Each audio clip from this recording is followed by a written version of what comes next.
haters are going to hate.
What's up, everybody? Welcome to the lab. I'm your host, Joshua Diaz. We are late night. It is Friday, though, I do believe. So some of you weekend warriors out there can hang out for a little bit, and it's good to see. Let me see who is here.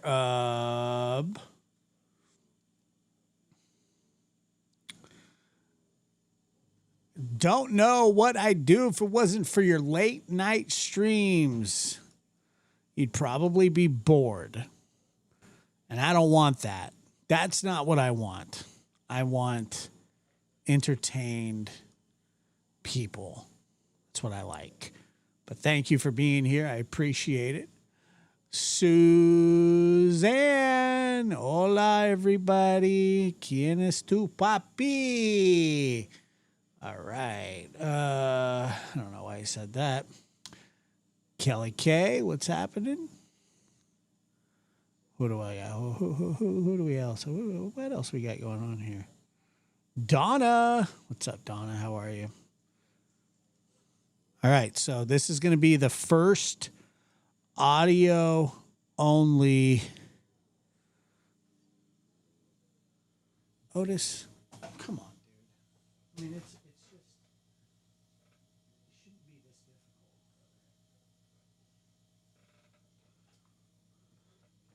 Oh, yeah. Audio only from now on. This will be our first of many audio only. I'm just kidding. Holy crap, what the hell? Zelensky's already set to go, so we'll see there. Donna just had steak and chips. What is that, like French fries? What is that? Steak and French fries? I love steak. It's really good. Yeah, Otis and Macho.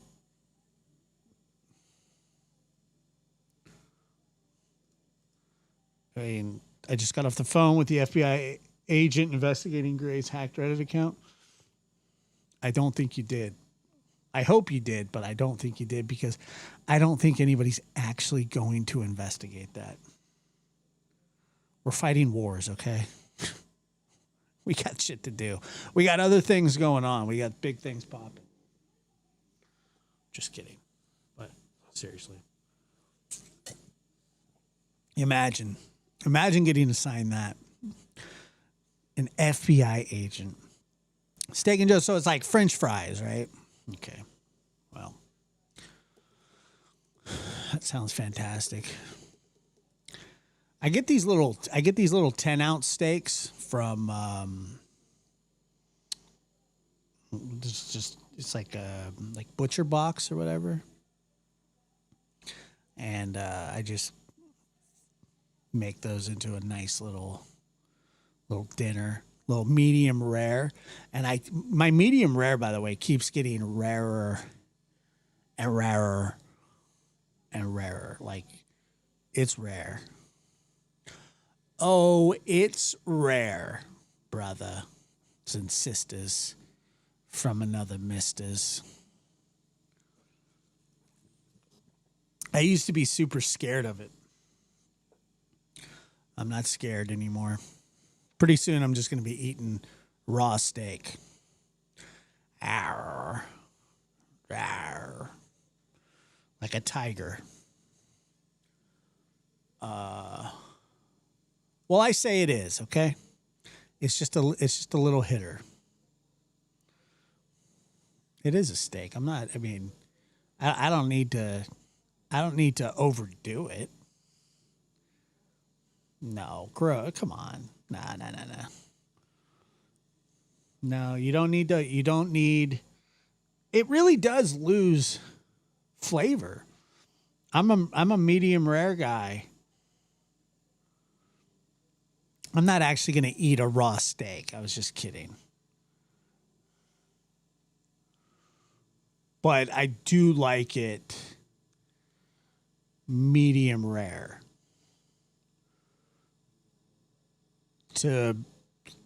Actually, I sort of like it in between medium rare and rare, like somewhere in between the two. You know what I'm saying? Somewhere like it's getting there. Anyway, medium rare is good. I like red. I think the steak gets too tough at that point. If you're not, I think that the steak gets just too tough. And I think it loses some flavor too. That's just what the more rare is the more chances of worms. I don't know about that. I mean, you're probably right, but I don't know. It doesn't matter what I say. Every time I say something, somebody's going to say, "You know what? You're an asshole." And I go, "Okay, well, it's good." That right there is a line from Deuce Bigalow, Male Gigolo, the original. I believe.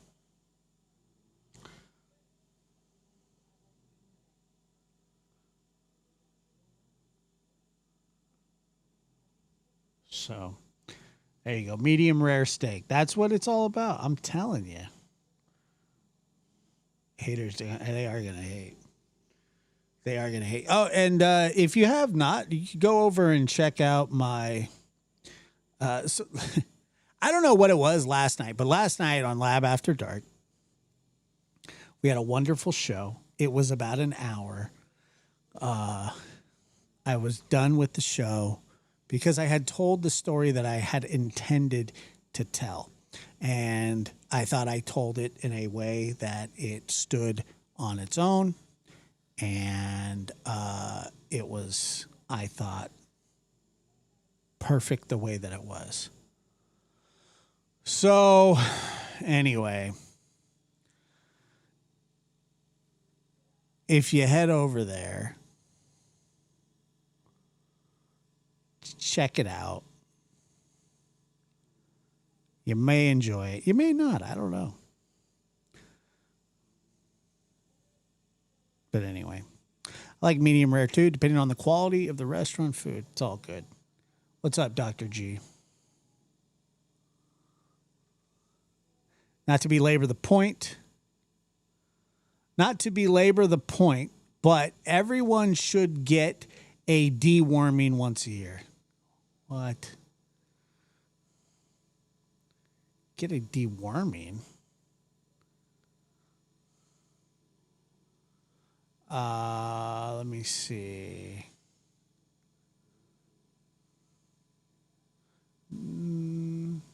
Hold on. I think I'm on top chat. I got to bring it down here.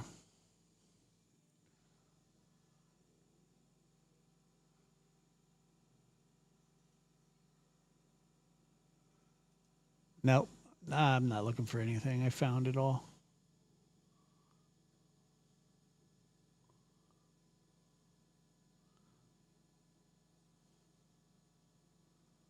I don't think I've ever had skirt steak. No, where was it? What is this comment? I'm looking. I don't see it.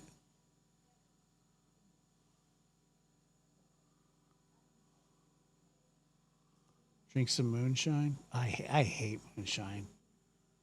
What's up, Samantha? I'm not sure.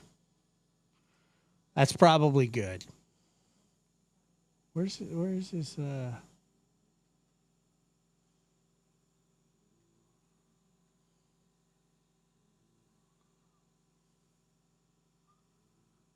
I don't know.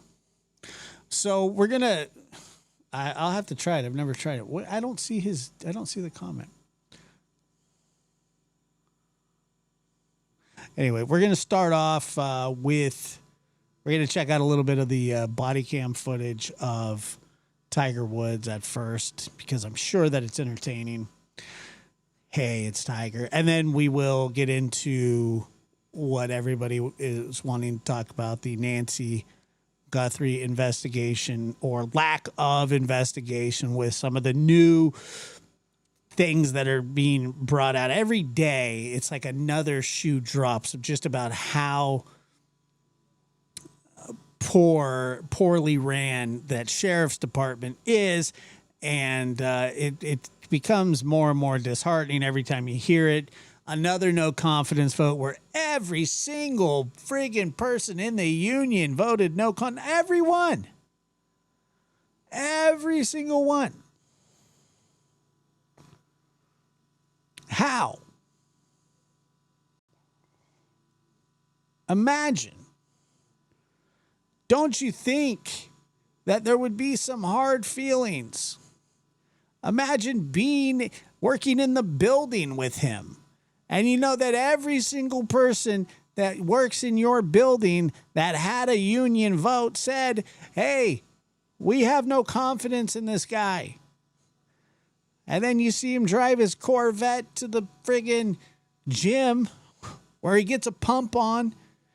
And it's like, hey, it's all right. Haters are going to hate. No. We'll do it. It's amazing.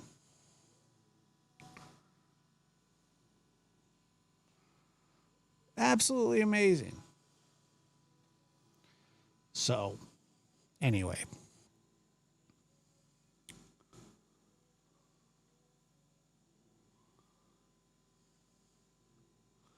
Ooh, the sheriff. I think he has a driver's license.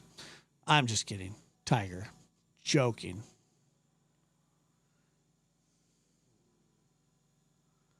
Can I use the deworming pills they sell for pets at Petco? You can, if you want to.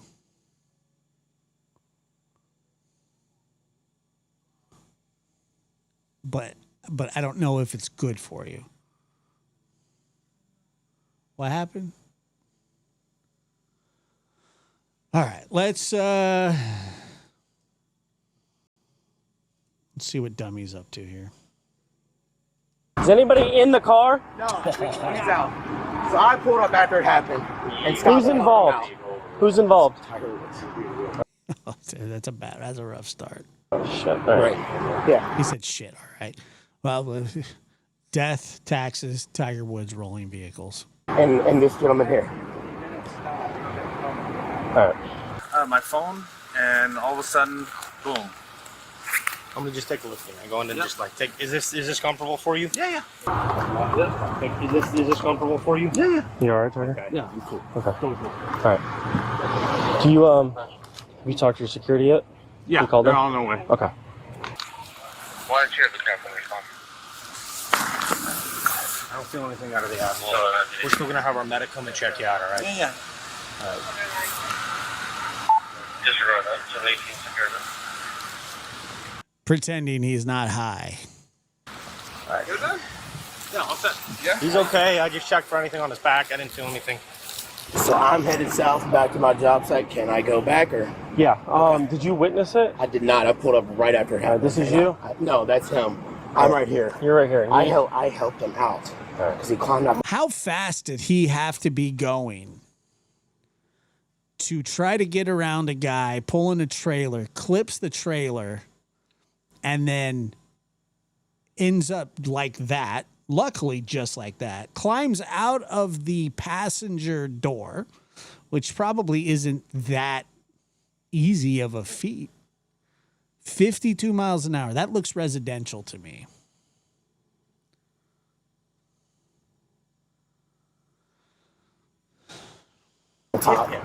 He hit the trailer, I think. Okay. I don't know.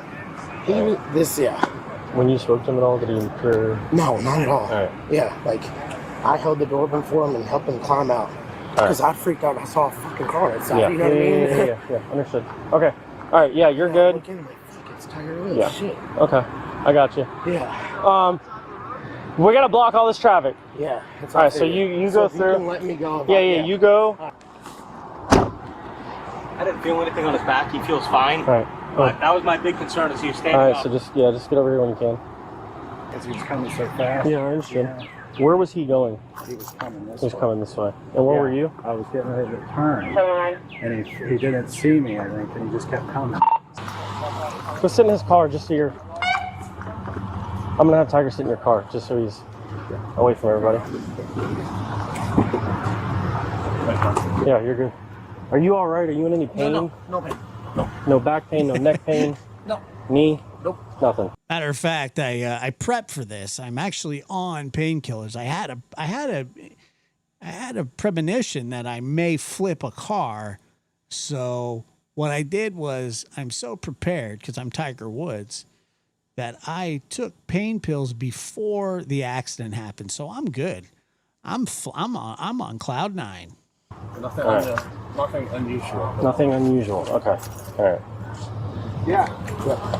All right. So what we're gonna do is we're just gonna have the medic just check you out real fast, get your baseline vitals and all that stuff. Cool. All right. Hey, give me what you got. Yeah. So Now this is an easy Florida, Dr. Gary. F-250 right here was positioned right where he was. He was getting ready to turn into 281 South Beach, the driveway right here. So he was getting ready to negotiate into there. He said he saw the Range Rover coming up at a high rate of speed heading northbound. Okay. He said there was nothing he could do. He said he knew he was going to hit him. He was turning into this. Correct. Okay. Yep. Correct. And he said he said there was nothing he could do. He said he just saw it coming, and you can see right there on the fender, the driver or the passenger side fender well. Looks like he probably went tire to tire and just pitched him over. Yep. All right. The sheriff's office is here now. They're gonna do their crash investigation. Okay. All right. So hopefully it's not gonna be too much longer. We got a tow company.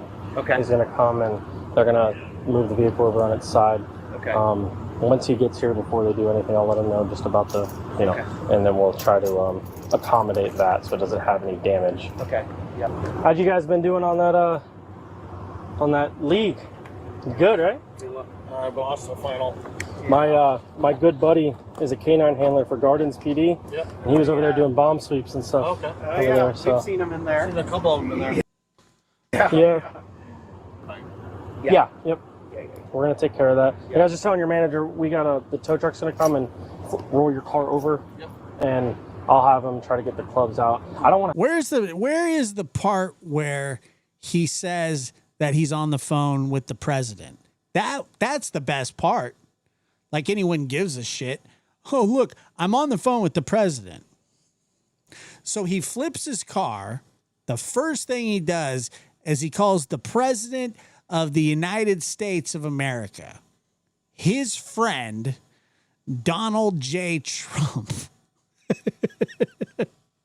Instead of the police. The first person he calls is Donald Trump.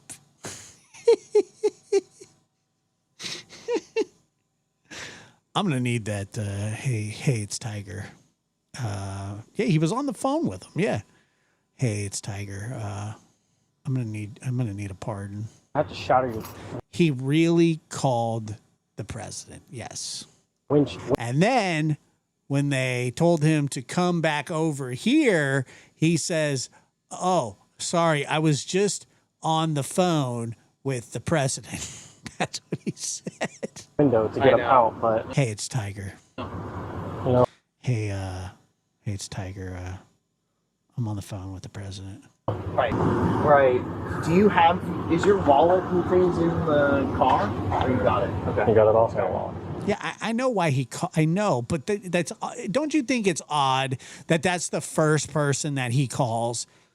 Don't you think that would be maybe 6th, 7th, maybe 10th out of maybe when he gets out of jail on the list? I get the connection. He also got the Presidential Medal of Freedom one time. How he got that, I don't know. Why he deserved it, your guess is as good as mine. Other than the clubs, is there anything else in there that you absolutely need at the moment? No, just the sticks. Just the sticks. Okay. The sticks in the golf bag. Right. Because there's loose ones. No, your first call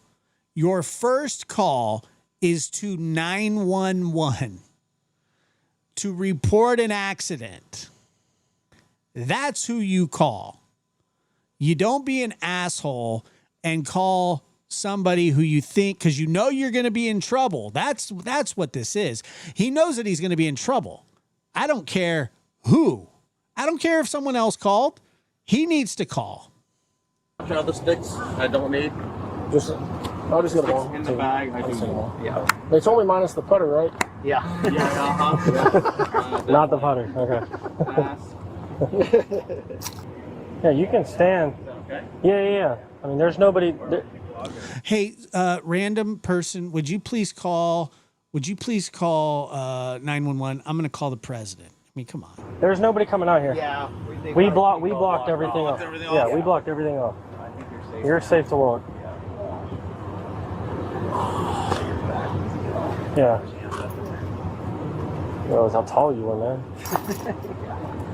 Everybody looks short on TV, right? Guess WPTV's on their way here. What? WPTV's on their way here. I guess they found out somehow. Can I take him? Can I get him out of here? Not yet. Can I pull our car over here so he's at least sitting in there? So we don't have to walk anywhere? Ask Joe. I don't want that to be my call. Okay, well, alright, yeah. I mean, obviously, we're not going to let them in, but... What's going on, bro? How are you, man? I'm all right. Hey, just so you know, I don't know if you know what's going on with the dynamic of the car. This is a high-profile person. There's a lot of expensive shit in the back that we're trying to get out. That's why he just asked me, can you get it once further? I told him, yeah. Okay. High explosives and all kinds of weird stuff. It's like rewards or drones. Yeah.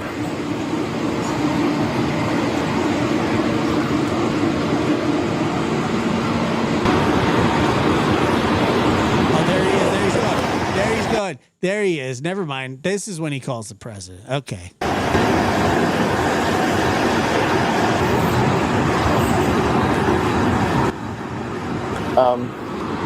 Slow, methodical is what I'm seeing. So, just not normal. Yeah. Correct. Yeah. More on that edge. I will. All right. Bye. Did he just sit in the front seat of the guy? He's sitting in the. He's sitting in the front seat of the car. He's sitting in the front seat of the agent's car. What the frig is he doing? He's gonna drive that one too.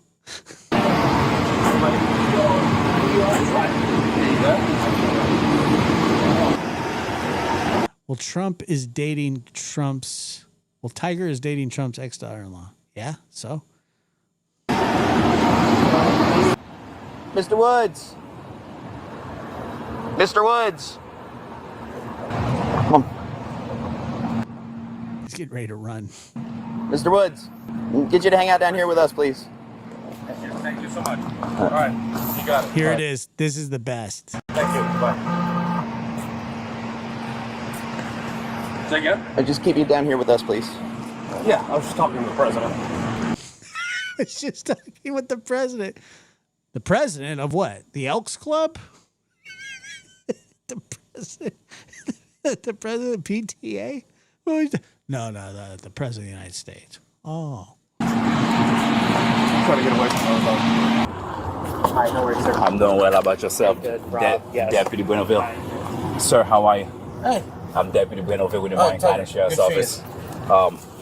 Well, I'm here to investigate investigate any more motor vehicle accident. In your own word, can you tell me what happened real quick? Yeah, I was looking down at my phone, doing a look at changing stations, and next thing you know, boom. Okay. Are you okay? Feeling hurt? Totally fine. Okay. Totally fine. All right. So typically on this, I need a phone number. You have a phone number for me? Yeah. And the vehicle is registered to you on your name? Okay. Yes. All right. Just hang tight for me. I'll be right back. Okay. It's to the office. To the office. Yeah. Yeah. A corporation. All right. TR Ventures. Okay. It's TR. I'll be gonna be the one handling this anyway. Hey, Mr. Woods. Yes, sir. So this is the driver exchange information. On it will have all of the information you guys need to go through insurances and whatnot. Sure. All right. All your information is all vehicle 1 and driver 1. Vehicle 2, driver 2 is gonna be the other party. Yes. I have a case number on the upper right corner. Yes. At the bottom. For all the addiction issues that he has, he is in incredibly good shape. If I was a super rich guy, I would get drunk all the time and have a driver and personal chef on the clock 24/7. I'm sure that he has a personal chef. I've heard before the reason he doesn't want a driver is for like privacy issues, which doesn't make any sense either. I think he likes to get twisted and drive. Is my name at the sheriff's office. If you guys have any questions, just call the sheriff's office, ask for me, and I will return the call as soon as I can. All right. Unfortunately for the accident, you are at fault. Yep. And subsequently, you are issued a citation for careless driving resulting in a crash. Okay. All right. It is a moving violation, so fine is gonna be 163. 4 points will be assessed on your driving record. Yep. However, you do have 3 options. They are in the back. It's option 1, 4, and 5. Basically, you can pay it. You can pay it and do traffic school. They take the points off, or you can contest it in court. Either way, you have 30 days to take care of it. Okay. All right. This is also more information about the court stuff. Yep. All right. Any questions for me? 0. All right. Thank you. I have another Hi. deputy. How are you? Hey, how you doing, ma'am? Good. Another deputy. How are you? Hey, how you doing, ma'am? Good. My name is Deputy Lebanon with the Marion County Sheriff's Office Traffic DUI Yes, Unit. ma'am. Okay, so Deputy Gideon requests that I respond here Yes. to conduct a DUI investigation on you, just to ensure that you're safe to operate the motor vehicle at the time of the crash, okay? With that being said, he did conduct his investigation, so the civil aspect of this is done, so I'm going into a criminal aspect, okay? Can you tell me what happened with the crash?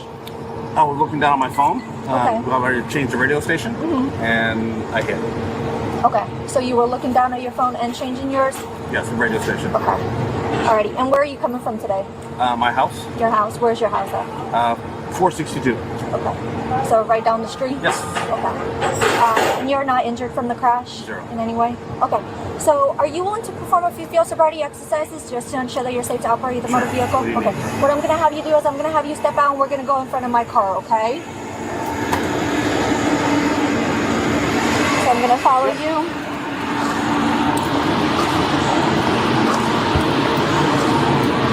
Do you have a leg injury? Yes, I do. Okay, what happened with that? We're gonna go right over there. I know there's a lot of cars here, but right over there. You can walk on the sidewalk. I know it's a little hot out here.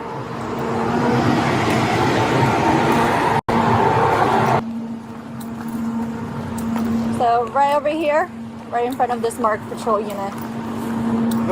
Yes, sir. Right here. Perfect. Do you want to stay in the shade? Is that more comfortable for you? Or are you okay in the sun? Okay. So besides your leg, do you have any medical conditions that I need to know about? I've had 7 back operations. Okay. 20-some odd operations on my leg. Okay. And my back as well. When was your recent surgery? How long ago? October. Yeah, like I said, for having all the addiction issues that he has, one of his addictions I always say it's addiction, but I mean, it's just part of his life is that he is in incredibly good shape and works out an awful lot. He always has, probably always will. It's just kind of what he does, you know, even with all the pain that he has, and which he does have, there's no question, I'm sure. But you know, a lot of people have pain. Of last year. Of last year? Okay. Are you able to like walk, lift your leg with no issues, or do you have? I'll have a limp. You have a limp? And my ankle's fused. Okay. So what we're going to do is, since you do have injuries, I'm going to have you seated, and we're going to have you perform seated exercises. Okay. Are you okay with that? Got it. Okay. Before we get started, okay, do you feel comfortable with your shoes, or do you want to remove your shoes? No, I'm fine. Yeah, okay. What I'm going to have you do is remove your glasses and put it on top of the hood, and you're perfect. You're on top of this. And then go ahead and have a seat all the way on the push bumper. And then go ahead and bring your feet towards you. All the way. Perfect. And how much have you had to drink today? None. None? Do you take any medication? I take a few, yes. What's a few? Motrin,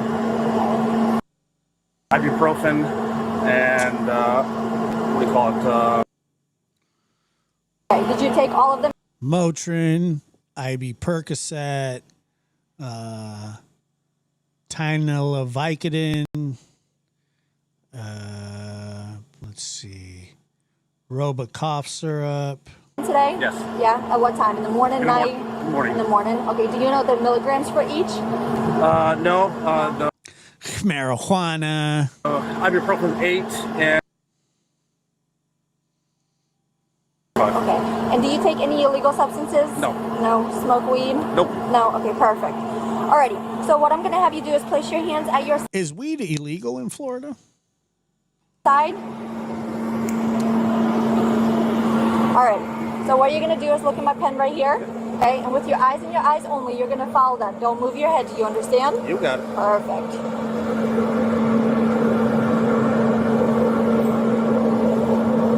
Don't move your head. Bath salts.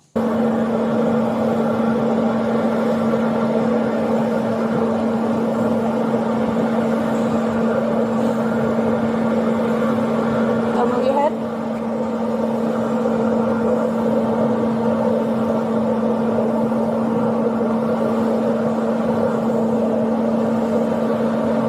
Don't move your head.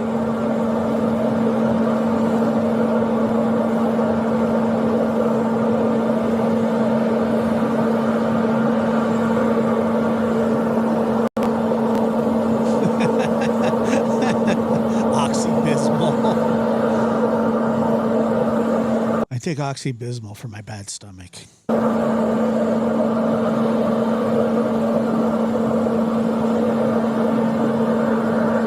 Try not to move your head, okay? He's got the hiccups. It's an odd time to have the hiccups, isn't it?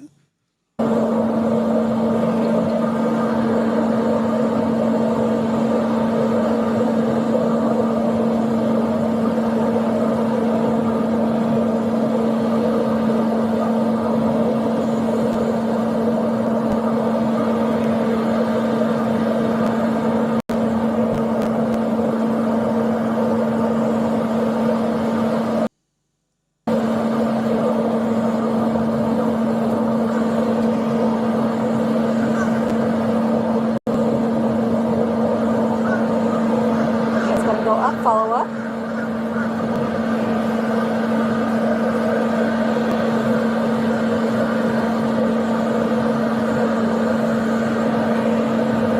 Okay. The pen is going to go in circles and come really, really close to your face. It's going to feel like it's going to touch your face. It's not going to, okay? So can you bring your feet in more? Perfect. So follow this. I'm tired of staring at his nips. Call me crazy. I'm thinking about Howard Hughes and how he got addicted to pain meds as portrayed in The Aviator. Howard Hughes had a lot of issues. I think he was also a shut-in for quite a while, too. Peed in bottles, lined him up in his house. He had all kinds of issues. I think when he died, they said that they actually found needles that had broken off in his body. One more time.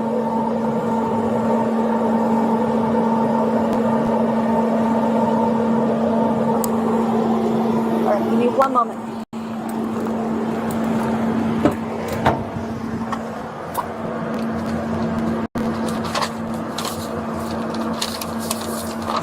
Please hit that like button on the way in. We got 106 likes. Let's go. Share this out. Come on. Come on, help me out. Come on. All right, so You know why? We got to do it because for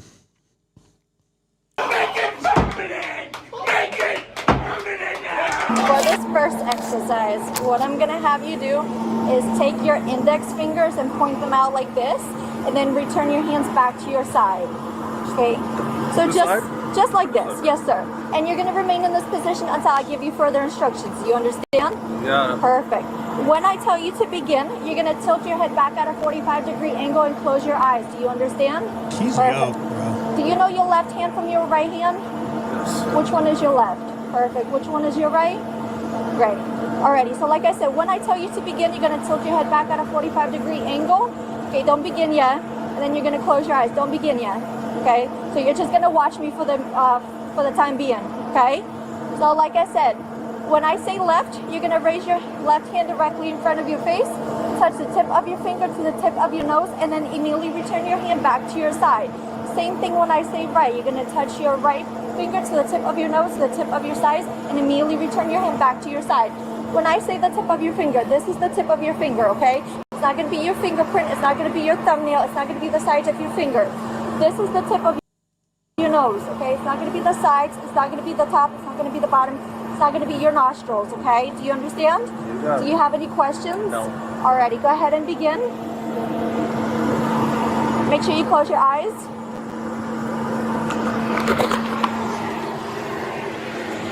Left.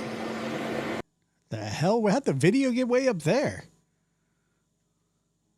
What just happened? Just like I explained and demonstrated.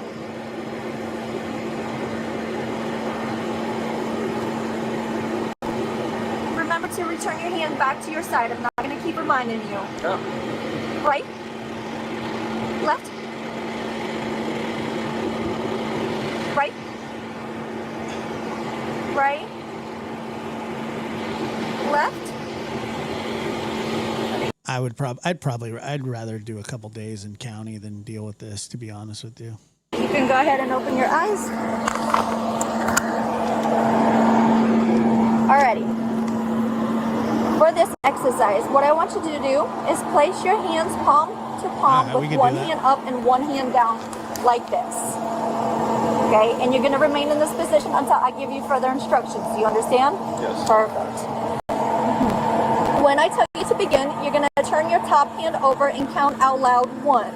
Then turn your hand back over and count out loud 2. Counting only when your hands make contact, like this. Okay, so it's going to be 1, 2, 1, 2. Okay, so one here, So 2 here. Yes, sir. Only when your hands make contact. So 1, 2, 1, That's 1. 2. Yes, sir. Okay. You're gonna repeat this. Speed up as you go and do not stop until told. Okay. Make sure you keep your hands and fingers parallel during each pat like this. It's gonna be 1, 2, 1, 2, 1, 2, 1, 2, 1, 2, 1, 2. You understand? You have any questions? Alrighty, go ahead and begin. 1, 2, 1, 2, 1, 2, 1, 2. Patty cake. I couldn't either, to be honest with you. Polls up. We got the question: whose body cam footage is better, Justin Timberlake or Tiger Woods? They're both assholes for driving under the influence. 1, 2, 1, 2, 1, 2, 1, 2, 1, 2, 1, 2, 1, Make sure you speed up as you go. 1, 2, 1, 2, 1, 2, 1, 2, 1, 2, 1, 2. Okay, you can go ahead and stop. 1, 2, 1, 2. Okay. For the last exercise, what I'm going to have you do is make a fist with both hands place your left fist at the center of your chest and your right fist against your left chest. So it's going to look like this. So your left fist at the center of your chest and then your right fist directly in front. And you're going to remain in this position until I give you further instructions, okay?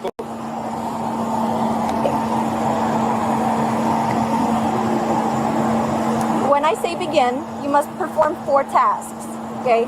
Your first task is to count out loud from 1 to 4 while you move your fist in a step-like fashion, making contact between each fist. So it's gonna look like this. 1, 2, 3, 4, okay? The second task is to memorize the position of your fist after you counted to 4.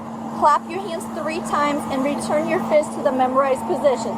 So after you count 1, 2, 3, 4, you're gonna memorize the position of your fist and then clap 3 times. And then return to the memorized position. Your third task is to move your fist in a step-like fashion in reverse order, counting out loud from 5 to 8, and return your left fist to the center of your chest. So you're gonna go 5, 6. I gotta tell you, I've watched a lot of drunk stops in my life, a lot of them. I've reacted to a lot of them. I've reviewed a lot of them. I have never seen this kind of DUI test. Now, I don't care if they make him try and stand on his bald head. Doesn't matter to me. I've just never seen this before.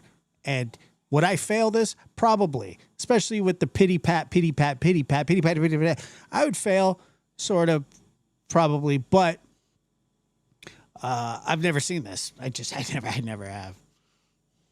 Florida's so different. You know what I mean? Because they have to test for like bath salts and stuff. And, they got to make sure that like the dudes aren't pregnant and stuff. It's a lot. 7, 8. Your fourth task is to open your hands with your palms down and place them on your lap. So after you completed the task, you're going to open your hands up and place them on your lap. Okay? Do you understand all the instructions, or do you want me to repeat them to you one more time? Repeat them as we go. I'm sorry? Repeat them as we go? So I can't repeat them as we go, okay? That's why I'm asking that you understand all the instructions. If you need me to demonstrate it to you one more time, I can. Okay, but this is the time to ask any questions that you First have. one is 1, 2, 3, 4, all the way out. Do you need me to explain it to you one more time? Okay. Okay, so like I said, you're going to begin. Don't begin yet. Okay, so don't begin yet. Okay, so all I want you to do is just remain in the starting position, okay? When I tell you to begin, you're going to perform 4 tasks. Okay, task 1 is to count out loud from 1 to 4 while moving your fist in a step-like fashion like this and making contact between each fist. So it's going to look like this. 1, 2, 3, 4. Okay, second task is to memorize the position of your fist. Clap 3 times and return your fist to the memorized position. Got it. Your third task is to move your fist in a step-like fashion in a reversed order, counting out loud from 5 to 8. Okay, making contact between each fist. 5, 6, 7, 8. Okay, placing your left fist at the center of your chest. Your fourth task is to open your hands palm down and place them on your lap. Okay, do you have any more questions? Alrighty, go ahead and begin.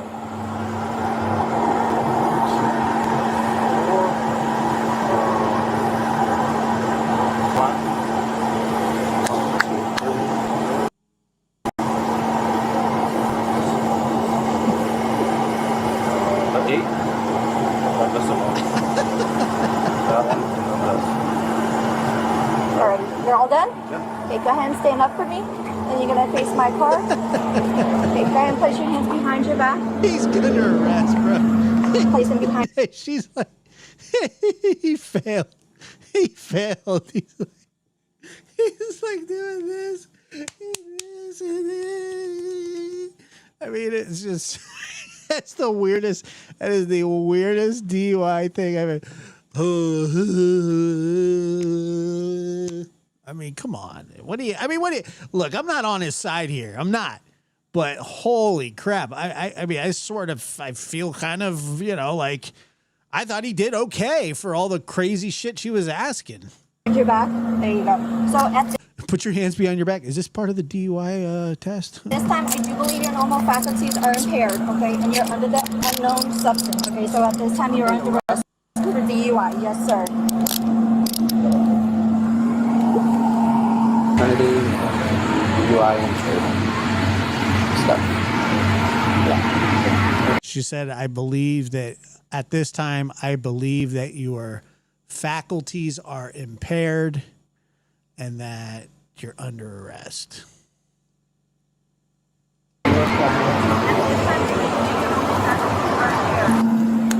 Do you have anything on you that's going to poke circle cut? I'll give it to the manager.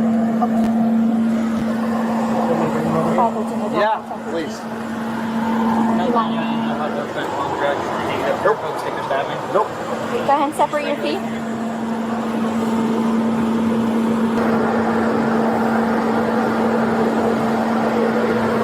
I think this is the third time. I think this is time number 3, to be honest. Maybe 4, I'm not sure. I don't think there's so much looking for I mean, if you look at the guy, even if he does okay with the little, whatever, the gang handshakes or whatever it is that she was making him do, I think that if you're looking at him from a logical standpoint, he looks under the influence. He looks lethargic. He looks weird. He's, you can tell he's just not all there. Plus, he's Tiger Woods, so you can assume that he's high.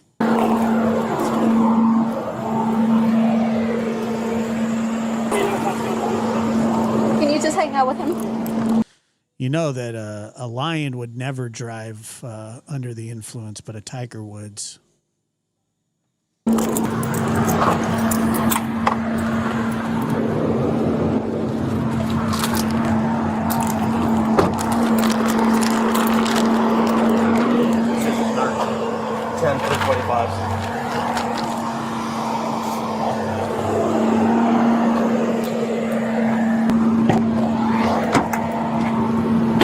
Just watch your step. Yeah.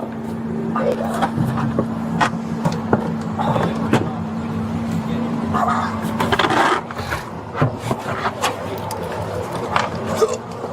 He's still hiccuping. Thank you.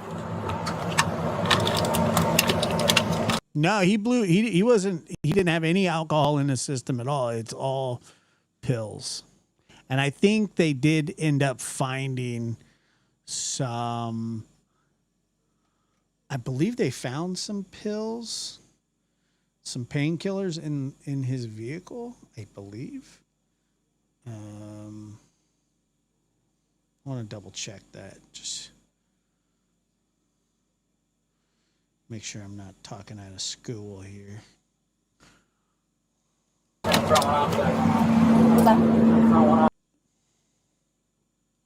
Perfect. Are you okay with your manager taking your stuff? Yes. Yes, okay. You don't want your phone with you or anything? Love that on my phone. Yeah, okay. Yeah, he wants his phone.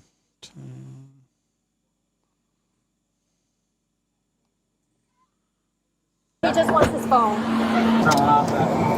Is that? Perfect. Did you just burp? Oh, God.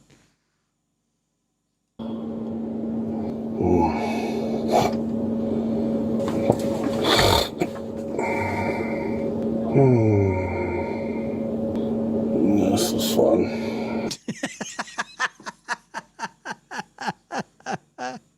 This is fun. Wow. Whew. He looked tore up in that back seat.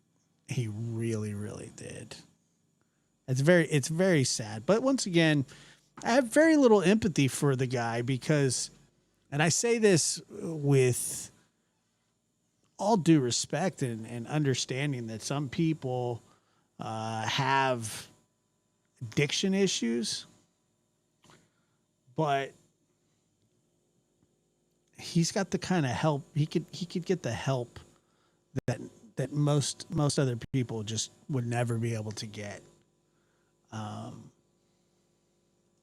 So in that sense, I don't really feel that bad for him.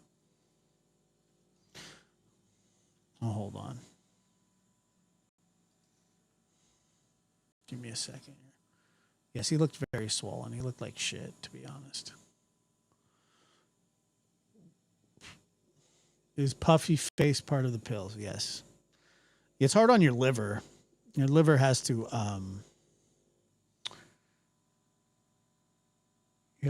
process that kind of stuff, and it's rough. But he announced that he's going to rehab, so woohoo. Oh, Tiger, you're doing the right thing. Oh, yay, Tiger.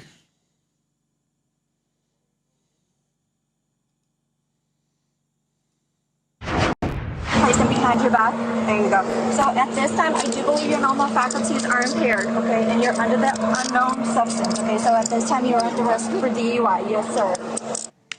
Yep, that was Tiger Woods being arrested again last week after rolling over his SUV once again after allegedly crashing into the back of a truck.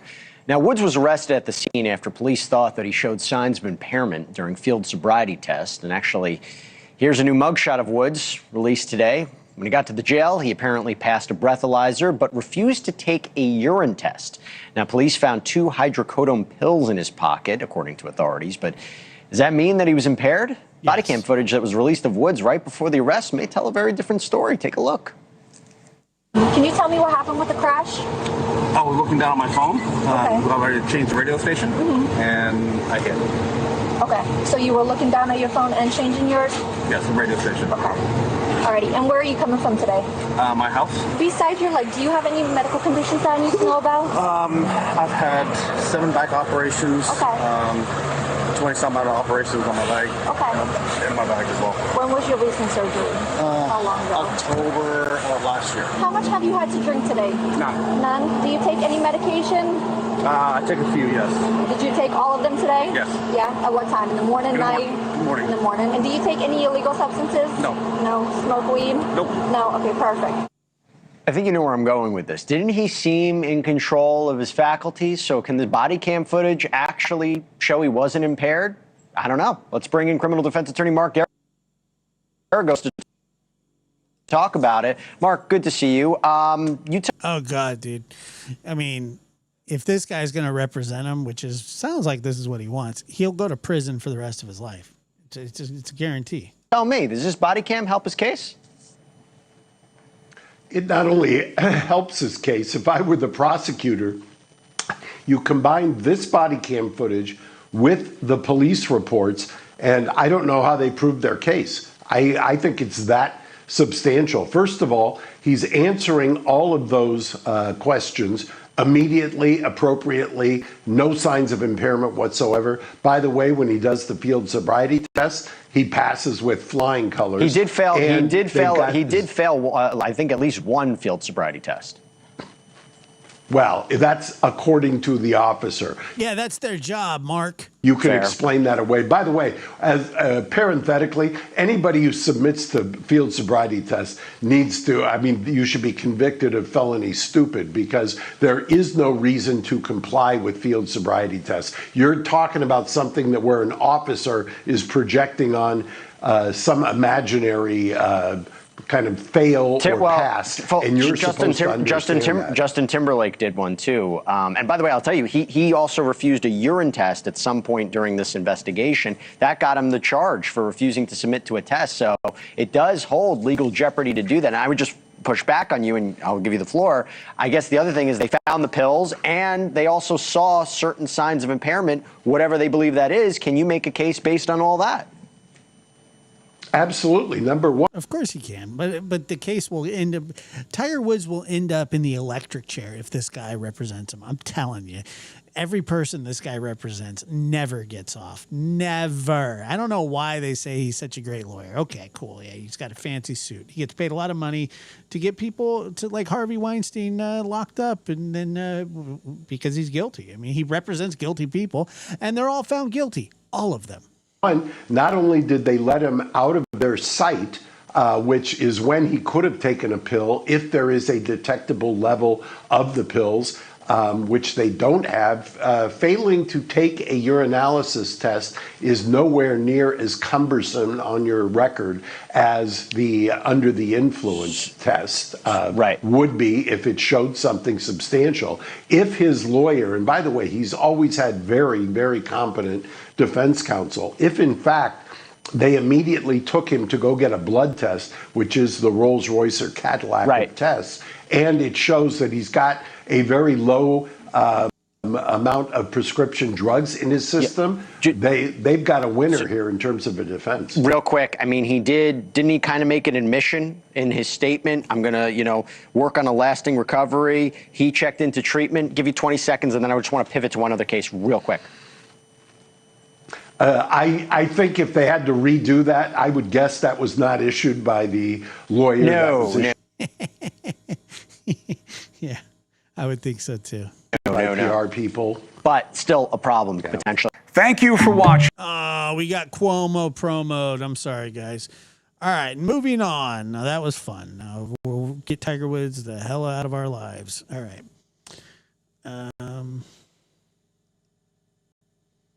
Is that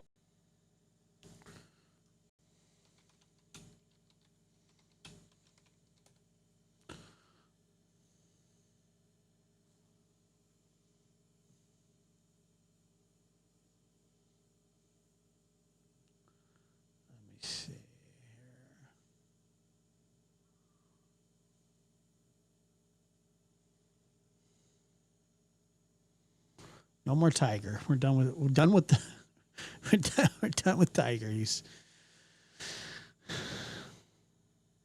done with it. Okay.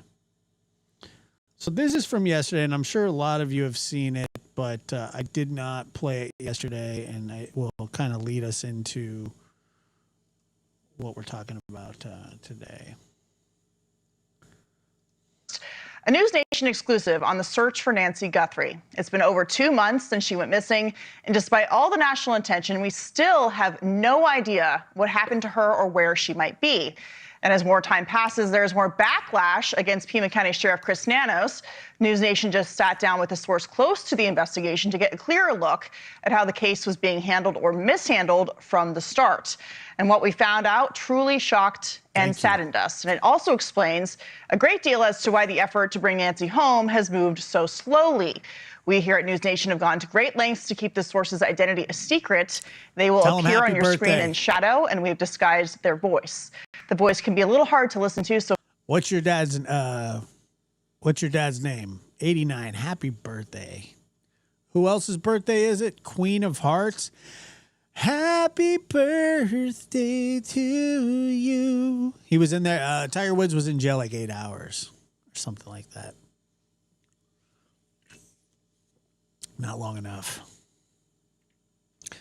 Daryl, happy birthday. Happy 89th birthday. That's an awesome. What are we doing for your 90th? What do we do? That's an awesome 89, man. That's great. That's awesome. follow along with the captions on your screen, and trust me, it will be worth it. Here's News Nation senior national. What are you talking about? I just sang you happy birthday. Correspondent Brian Enton's interview exclusively.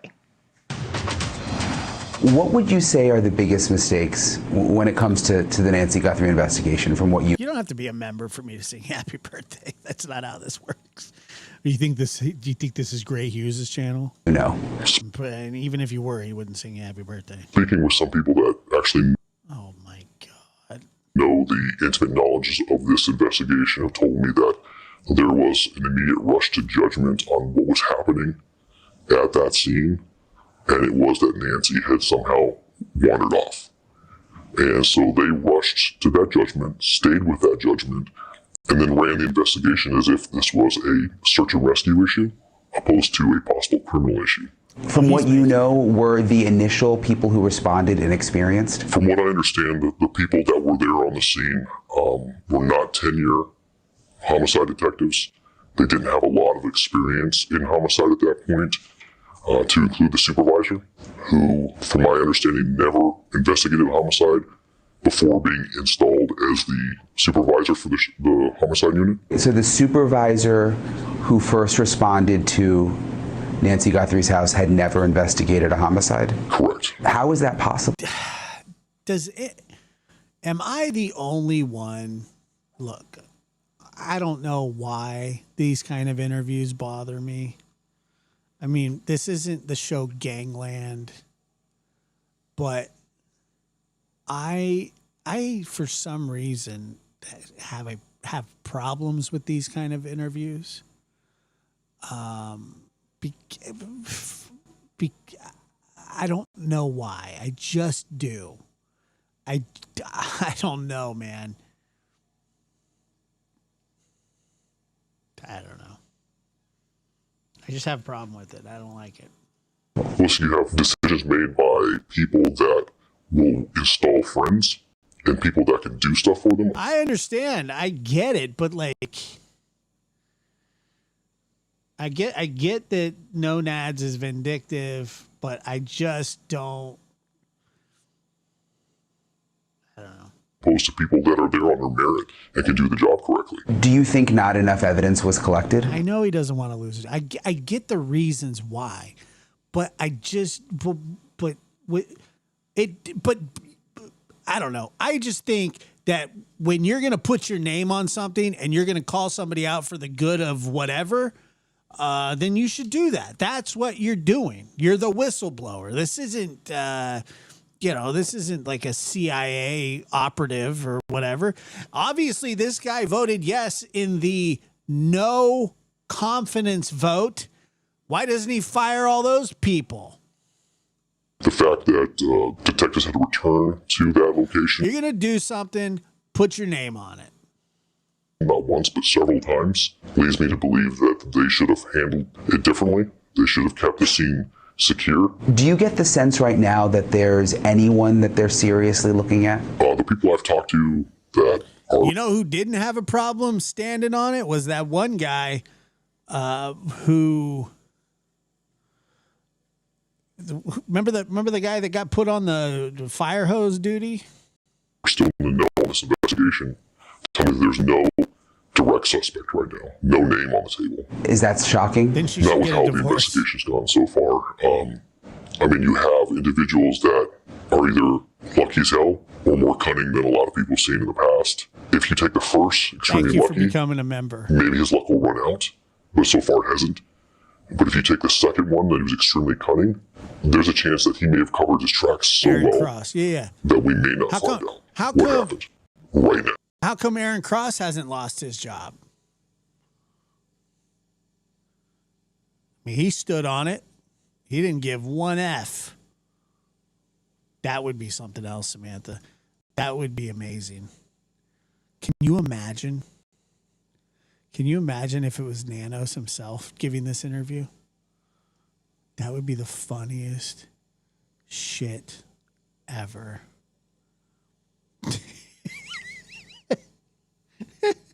It would fit right in. Cares if he's they're all in the union. Obviously, They're we're all protected by the union. They can say whatever they want. hiding your identity right now because you could get in a lot of trouble. It's a union. That's what they're there for. For speaking out this way. What would you want to say to the sheriff if you could? I would say that he ruined a great department. It's savable if he steps aside, and I would ask him to step aside. How would you describe morale at the sheriff's office right now? I would say right now it's extremely low. This is the lowest. You're going to have the haters, right? There's a lot of embarrassment, especially with the news conversations that I've had with Nanos his interaction with the media. When the press conferences started happening and the interviews with Nanos, what were you thinking? Shut your mouth. Stop talking. That's pretty much what we were all saying, is why is he out there saying that? The no confidence vote, I mean, that every single deputy in the union voted that they don't have confidence in the sheriff, I think to a lot of outsiders was like, wow, I mean, every single deputy. Yeah, this isn't the first no confidence vote that we've done. So it should. Do you think that Cross wouldn't be fired by now just because he's the head of the union? Just because he's the head of the union doesn't mean he has any more protection than anybody in the union. They all have the same exact protection. Key, just want you to know that. Shout out Hoffa wherever he is. God rest him. It been no surprise to him, especially with what's been going on. So not only our local community, Arizona in general, but just the nation now sees that we have no faith in Chris Nanos. Is it awkward for people working there? I think Yeah, I would think so. everyone is walking on eggshells. What would people in the department want to say to Savannah? Just to explain to Savannah that just because we have an incompetent lead doesn't mean that we don't care, that we don't want Nancy to be brought home safely, and that we're not with her in this. We are completely with her and her family on this. Incredible. Brian Enton joins us live from Tucson with more on his exclusive report. Brian.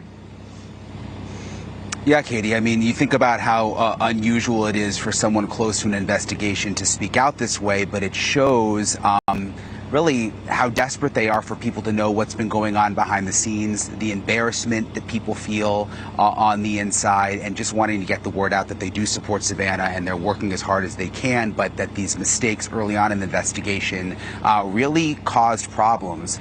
We tried to reach out to Sheriff Nanos to get a comment on all of this, Katie. We have not gotten a response. He's not granted us an interview since the beginning. We had an interview very early on in the investigation, but in the past he has stood by his decisions and stood by the people who he has chosen to investigate Nancy Guthrie's disappearance. Thank you for watching. Subscribe below and download our new. All right. These clips are from yesterday. We got Cuomo'd again, folks. I'm sorry. Let's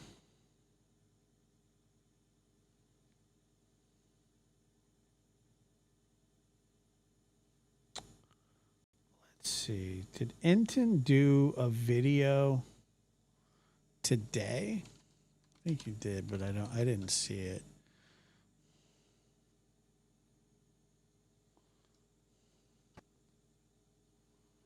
Yeah, he did. Okay. What is it? Desert near Nancy Guthrie's home is vast, has a history of violent crime.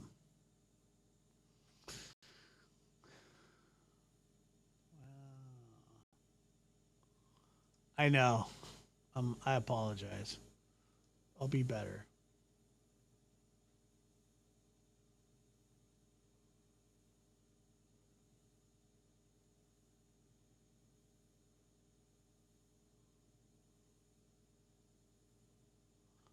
Was it interesting? Who's he talked to in this one? Who the hell is that lady? Oh, hell yeah. All right, we're going to watch it. Hey guys, thanks so much for checking out my show. I really, really appreciate it. Please click to subscribe. I appreciate all of your support. Today is day 62 in the search for Nancy Guthrie. It's now been well over 2 months. Been working hard this week in Arizona. I had my interview with the source close to the investigation. You can check out my last couple of episodes. The big headlines there that there's no suspect, really no solid leads at this point. A lot of frustration within the sheriff's office, a lot of frustration about what I'm told were errors made early on in the investigation. I never got a response from the Pima County Sheriff. I was trying to get a response from him, get a new interview with him, but I was not successful on that front since I've been here in Arizona this week. But in this episode, really, really interesting, I'm going to take you out into the desert outside Tucson. And really, you just drive for, 10, 15 minutes and you are out in the middle of nowhere. And there's been a lot of crime out in these very, very desolate desert areas. I'm going to dig into that, some of the things that have happened in the past out there, some of the bodies that have been discovered, and how all of that could possibly connect back to the Nancy Guthrie investigation. So I'm getting into all of it in this episode. Brian Enton Investigates.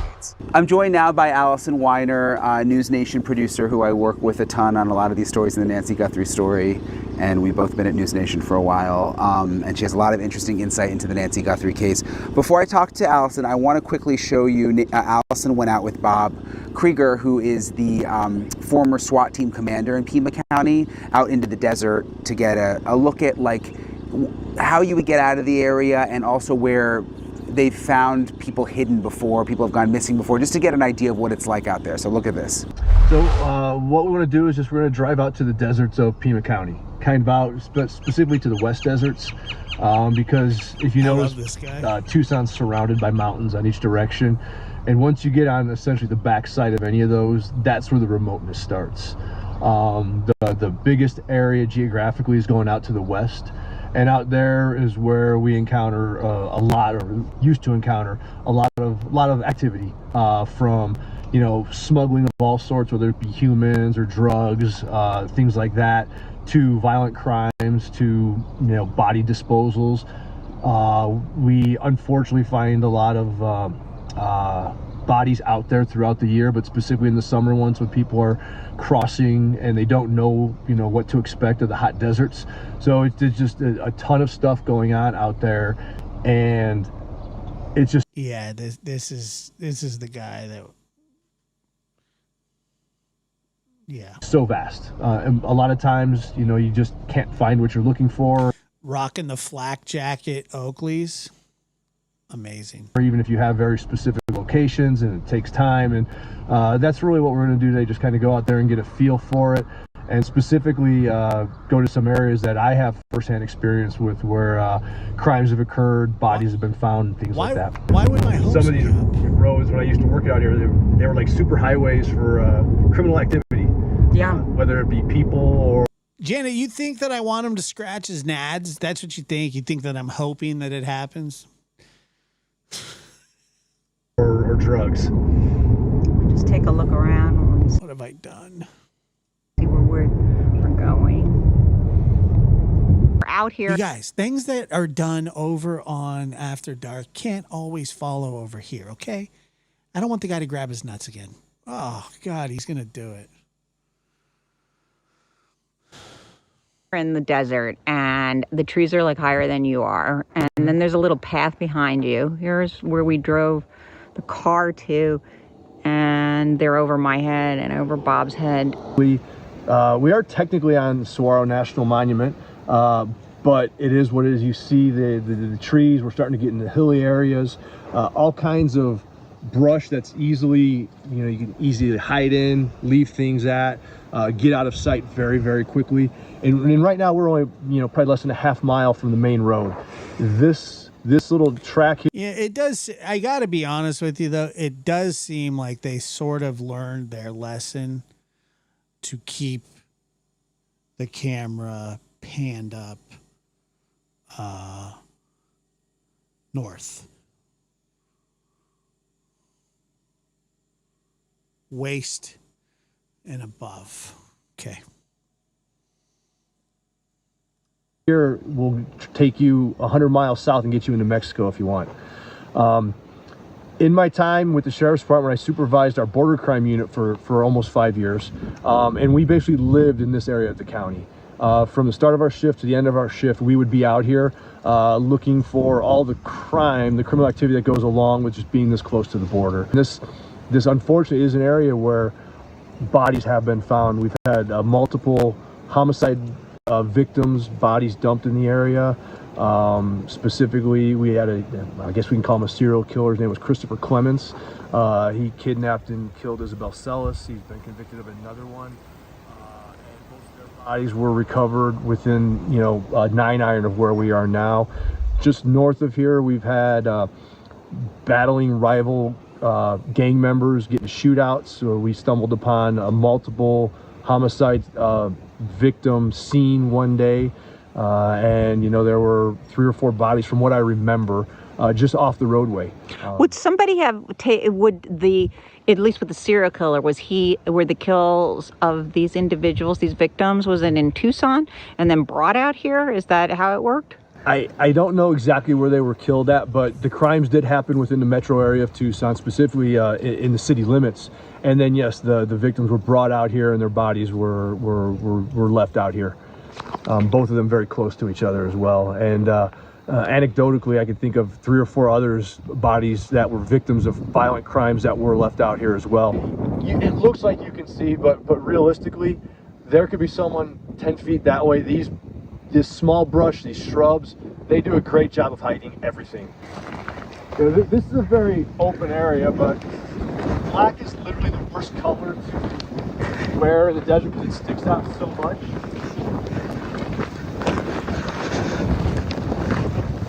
Just get up into some of these treeless areas. I see. And I don't know if you can see me right now, but I can see you perfectly, and you're probably 25 feet away from me. Wow. We haven't seen anyone in the last 45 minutes. You've seen the terrain, you've seen the geography.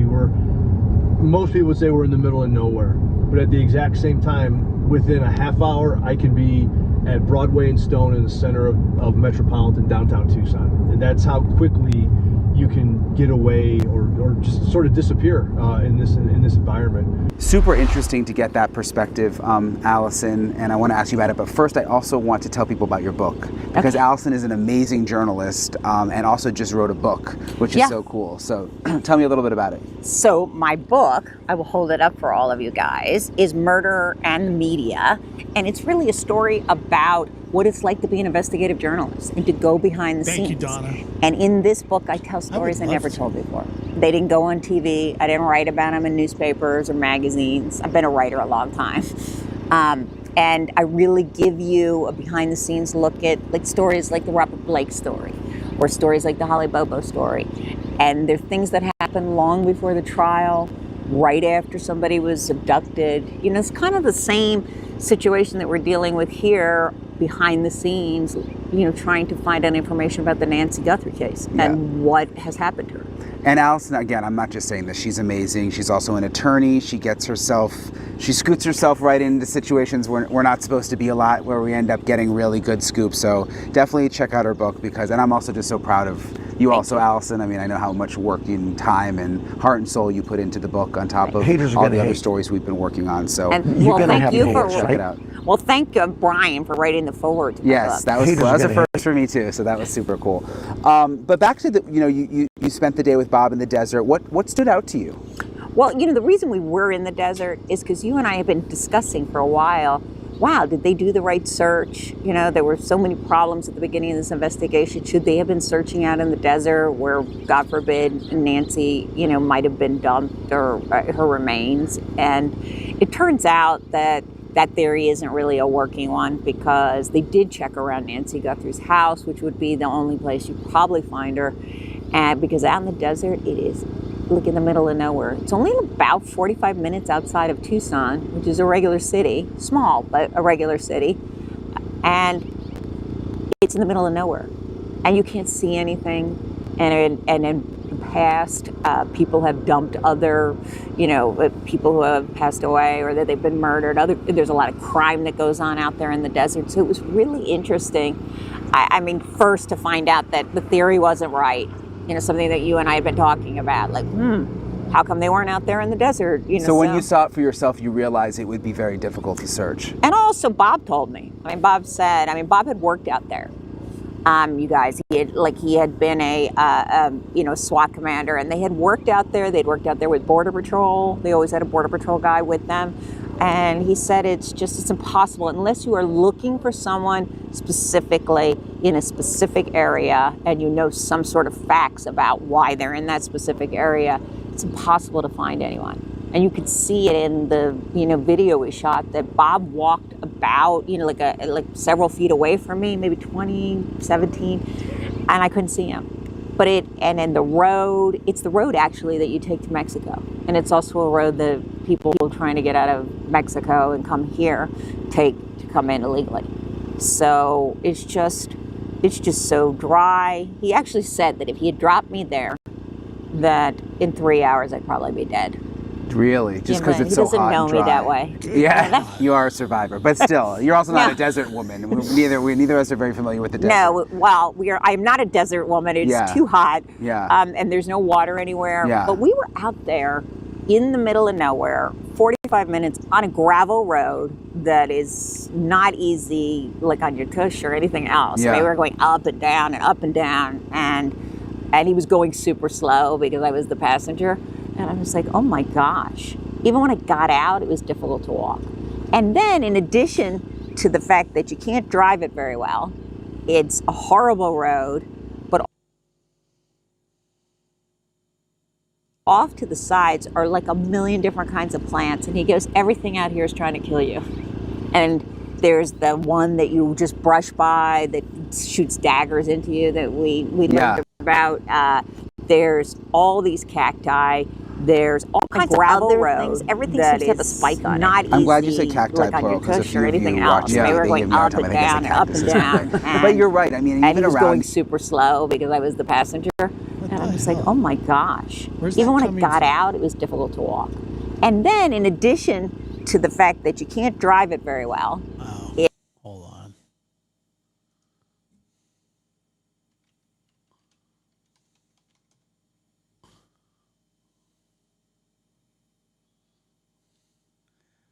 I don't think I can't deal with it. It's just, I don't know. Check out Brian Enton's. I can't watch that shit anymore. Savannah. I want to hear this. Only if Dave Mack's on, though. Dave Mack. No, Dave Mack. God. Where's the Mac attack? Okay, that sucks.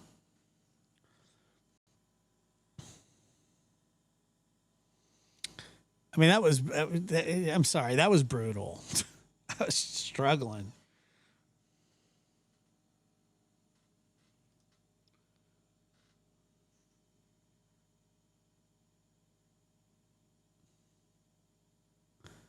Nancy looks like the puppet from Saw. I should have pre-read that. Guthrie's mother, Nancy Guthrie, missing day 62. This, as we learn, there may be more Google video. Is that real? Good evening. I'm Nancy Grace. This is Crime Stories. I want to thank you for being with us. YouTube bad actors, you're making me nervous.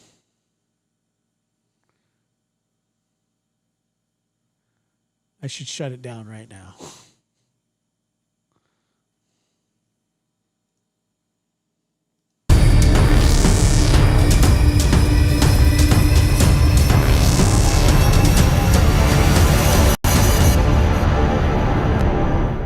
Amidst allegations, a recall effort is underway on Nanos. Is he focusing on the Nancy Guthrie case? We also learned tonight that there is a possibility more Google images are to come.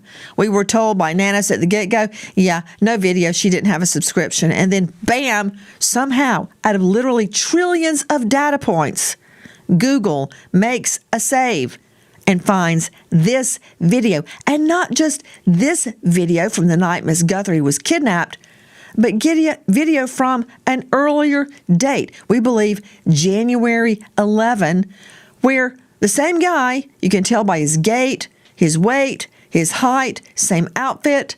It's not a twin, it's him.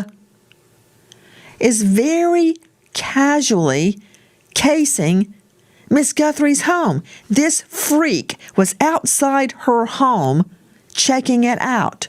Jan 11.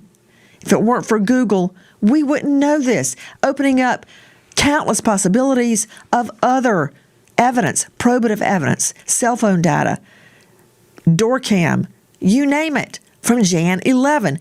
And joining us right now, a special guest. It's Ari Redboard. Ari Redboard is the Global Head of Policy, Government Affairs, TRM Labs, the blockchain intelligence company. He is a former Assistant U.S. Attorney in the D.C. jurisdiction and former Senior Advisor to the Undersecretary for Terrorism and Financial Intelligence. You can find him at trmlabs.com. I want to talk to you about what we are learning tonight, that there are other images. They're trying to save them as we go to air tonight. How can that be? You know, Nancy, it's extraordinary. And when I first saw those videos a few weeks ago, it took my breath away. This idea that there could be no subscription, the actual camera could have been disabled, and Google is still able to generate these really extraordinary, chilling images, just to me speaks to the ability of the private sector in many respects. Here, Google's the example, to have just an extraordinary amount of data that can be used in these cases. Look, I think if and it'll be when this case is ultimately solved, it will be because of the digital evidence in the case, whether it's cryptocurrency tracing or whether it's this type of evidence from Google. And to me, it's just extraordinary. Ari, how are they doing it? And if they are doing it, why don't we already have it?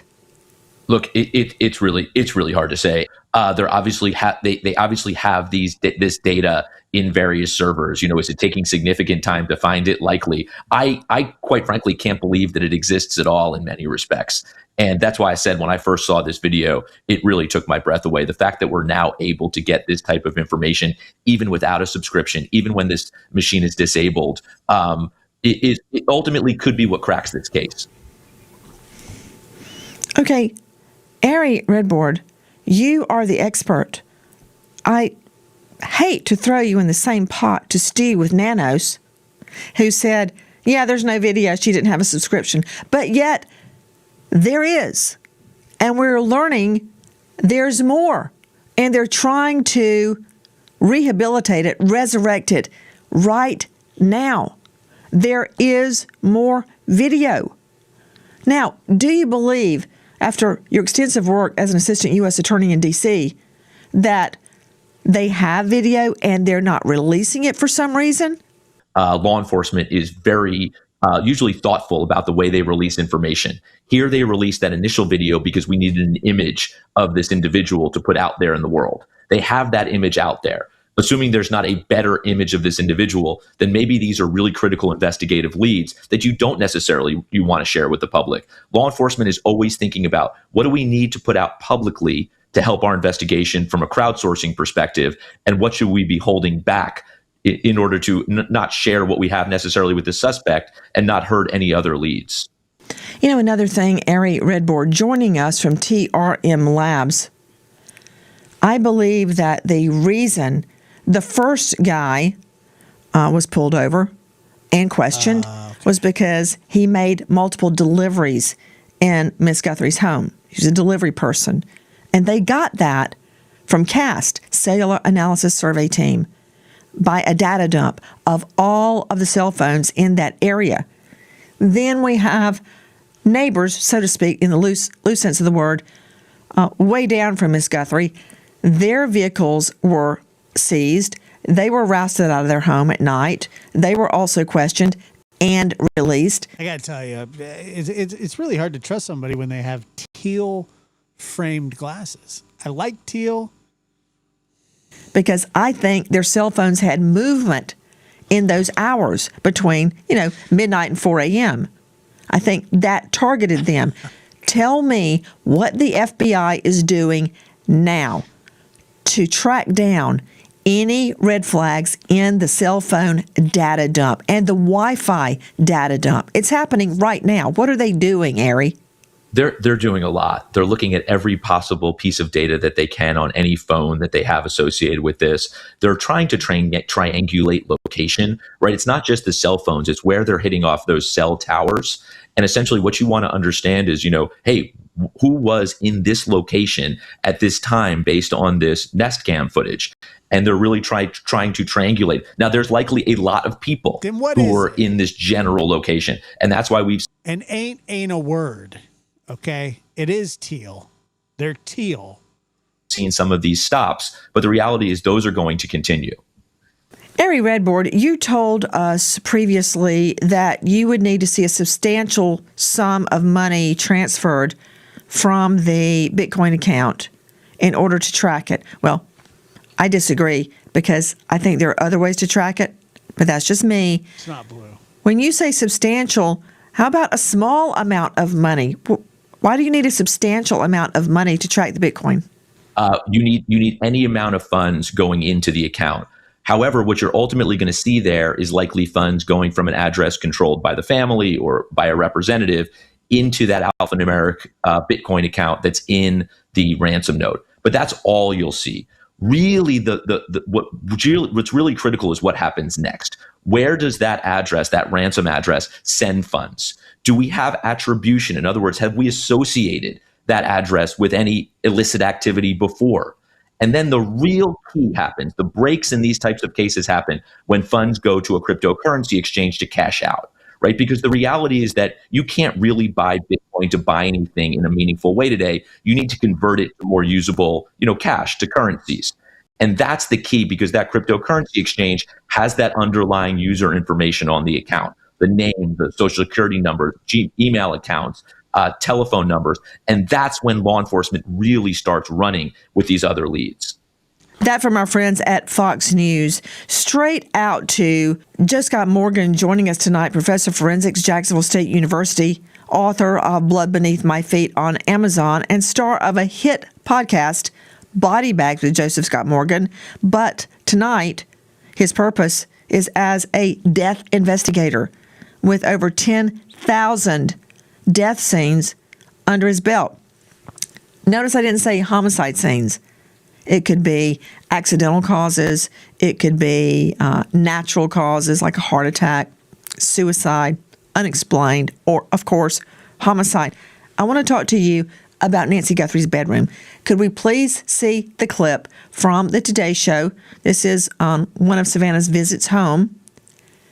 I want you to see that. Apparently, nothing was disturbed in the bedroom. Nothing turned over, nothing out of place. But interesting, I see a hardwood floor and a rug, as well as a comforter, which opens up countless possibilities for DNA evidence and more. This is from our friends at Today on YouTube. What about it, Joe Scott? Yeah, absolutely. These are smooth, non-porous surfaces, excluding the rug. If you're looking at that floor, it could either be poured concrete or it could be hardwood in there. And yeah, we've talked about electrostatic lifts previously. In this particular area, if you could have gone in there and secured the scene to begin with, you could have done these lifts. And what I mean by securing the scene is the first thing that you do, Nancy, is when you see externally, and any investigator worth their salt knows this, you see blood or what appears to be blood deposition outside of the house. Guess what? In that moment, the entire scene is locked down. It is held. It is treated as a homicide. And let me tell you one more thing that just came to mind relative to this case. When we see this guy stomping around outside and he's visible on that Nest Cam, Nancy, you know what I found? A major clue that has just arisen. That area outside, on that front area, as you access the front door, Nancy, that's already broken down into grids for us. If they had locked down that scene, if they had secured that scene from Jump Street, they could have held that area. Do you see how this area is broken down into very specific grids? You can actually see where he places his feet.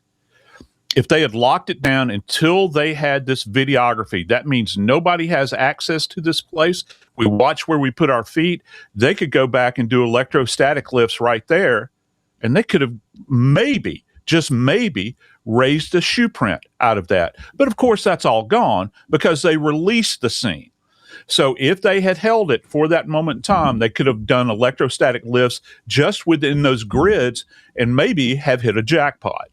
Joe Scott, everywhere I go, I'm asked about Nancy Guthrie and the case. A common question is the blood on the front porch. Mm-hmm. What if Mrs. Guthrie was taking an anticoagulant?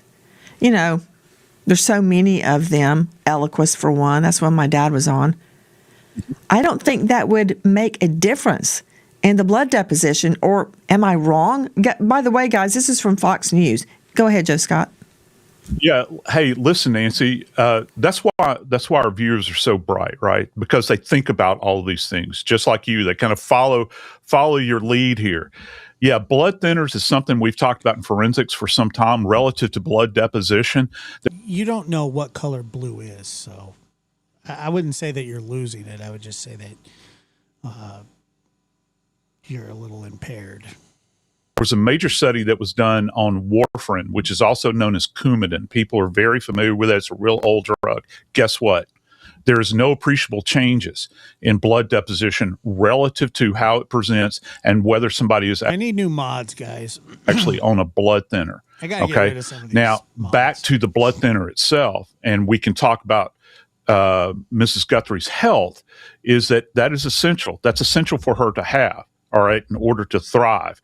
But if she is bleeding at that moment in time, it's not going to necessarily impact the deposition of blood or change it. Now, what and new subscribers too is interesting, though, and I've pointed this out before, and I think that maybe even Bodden had alluded to this at one point in time. With those droplets that you see deposited on that front stoop, he recognized, as do I, that blood appears to be aerated. And the only way you get that is that if it's coming from the nasopharynx area. What does that mean? Well, it means the nose and the mouth. So that's going to have a significant difference in appearance as opposed to, let's just say we get a cut on our arm or on the back of our hand. That blood's not aerated, okay? That means that it doesn't have little oxygen bubbles in it. It just kind of drops away, and you get this kind of dark pattern with the blood. You can actually see serum separating after a period of time. But no, not all new subs, just some. I need ones that agree with me sometimes, just sometimes. Not every time I say something and then somebody goes, no, it's not, you friggin' numb nut. It's very, very dark. With aerated blood, you'll see little bitty oxygen bubbles contained within there, and sometimes it'll clear out in the center. And I think that that's what I'm seeing based upon I'm roughly basing this upon the quality of that photograph. We have to understand that is not a true crime scene photograph. So the quality is not still up to snuff, but it's what we have to work with. That looks like it came from the nasopharynx area, Nancy. What do you make of questions regarding with her thin? Like, those glasses are teal. They're teal. I mean, I don't know what else to tell you.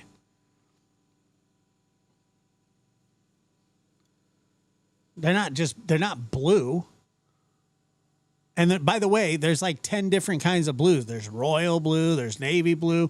That is neither one of them. It's neither royal nor navy. I'm not zooming in. I don't need to zoom in. I have eyes. And blue-gray is a subset of teal. Because leaning on. And the only way you get that is that if it's coming from the nasopharynx area. What does that mean? Well, it means the nose and the mouth. Yeah, and so those that's are going to greenish. have a significant difference in appearance as opposed to, let's just say we get a cut on our arm or on the back of our hand. That blood's not aerated, okay? That means that it doesn't have little oxygen bubbles in it. It just kind of drops away, and you get this kind of dark pattern with the blood. You can actually see serum separating after a period of time, but it's very, very dark. With aerated blood, you'll see little bitty oxygen bubbles contained within there, and sometimes it'll clear out in the center. And I think that that's what I'm seeing based upon I'm roughly basing this upon the quality of that photograph. We have to understand that is not a true crime scene photograph. So the quality is not still up to snuff, but it's what we have to work with. That looks like it came from the nasopharynx area, Nancy. What do you make of questions regarding with her thin skin? And I saw this in my dad, and I'm seeing it now in my mom very often. And there's a photo of Nancy Guthrie sitting outside in a lounge chair, like a picnic chair. There it is. And you can see, especially on her left hand, that's where my dad had it a lot, the blood under the skin. Many people are asking, would the slightest nick, possibly transporting her out the door on her arm or leg or hand, could that have caused the bleeding, not an actual attack like a blow to the face? I doubt it highly. Just looking at the blood deposition based upon the photographs I have to go on, I think that it would have more of a robust, a darker appearance to it. Perhaps if that had originated, say, from the back of the hand. And, as we all know, as we age, our skin and even our vessels become a bit more fragile. That's the reason we have these what appear to be contusions that kind of appear on our skin, appear more robust, and we also get swelling. You can see her ankles, you can see the backs of her hands. So that all comes with aging, Nancy. If you have been leaning on credit cards lately just to cover living basics like groceries, gasoline, utility bills, you're essentially in mortgage for it. That's enforcement's question. Okay, I don't think Nancy Guthrie was kidnapped. The last people to see her alive were her daughter and her son-in-law. Tommaso, the son-in-law, supposedly dropped her off at Who's being disrespectful? Her home. But what if that didn't really happen? What if there was some kind of an argument at the house and it got very, very heated and someone did something, whether it be the daughter or the son-in-law, and Nancy Guthrie died. They hatched this scheme to call this to make it look like a kidnapping. Why is it not counting? Okay. That's disturbing on so many levels. That's from The Real Jim Duffy at TikTok. But at least he's thinking through the facts and coming up with this theory. Maybe I'm wrong. Straight out to Dr. Bethany Marshall. Hold on. There'd be the daughter again? Off at her home. But what if that didn't really happen in law? Tommaso. No, that is slowing down the tip line. Do not call that in. For instance, tip line. Do not call that in. For instance, here's one. I pray it wasn't called in. Listen. Okay, I don't think Nancy Guthrie was kidnapped. The last people to see her alive were her daughter and her son-in-law. Tommaso, the son-in-law, supposedly dropped her off at her home. But what if that didn't really happen? What if there was some kind of an argument at the house and it got very, very heated and someone did something, whether it be the daughter or the son-in-law, and Nancy Guthrie died. They hatched this scheme to call this to make it look like a kidnapping. Okay. That's disturbing on so many levels. That's from The Real Jim Duffy at TikTok. Kidding. But at least he's thinking through. I wasn't actually being serious, but thank you for sticking up for them. The facts and coming Never stick up for me, Linda Beauty, do you? Up with this theory. Maybe I'm wrong. Straight out to Dr. Bethany Marshall joining us, renowned psychoanalyst out of the LA jurisdiction. She is the author of Deal Breakers, and you can see her now on Bravo as well as Peacock, and find her at drbethanymarshall.com. Dr. Bethany, maybe I'm wrong, Hello, Miss but Sharon. haven't they been cleared? LE said they're clear, they're not suspects. They reportedly passed polygraphs and their vehicle has been returned. So why? Why is this still happening? You know, Nancy, of course they've been cleared. Of course it's not the family. This has been going on for some time. But with this TikToker, I see a certain sort of arrogance, a high estimation of his own beliefs and theories, a low level of regard for critical thinking. I see something called proportionality bias. And what that means is if it's a big event, it must have a big explanation. If there's a tornado, it's because God is mad at us. If somebody goes missing, it's because it's a vast right-wing conspiracy. You know, most people are frightened at the thought that something really horrible could happen to their loved one, their family member, their child, their parent. And maybe it's just random. Maybe it's because there's one or two bad people in the world, not that there's this big, huge theory that makes it all simple and makes it all go away. What did you call that? What was the term you just used, Dr. Bethany? Proportionality bias, meaning if it's a big event, Nancy Guthrie going missing, there has to be a huge explanation.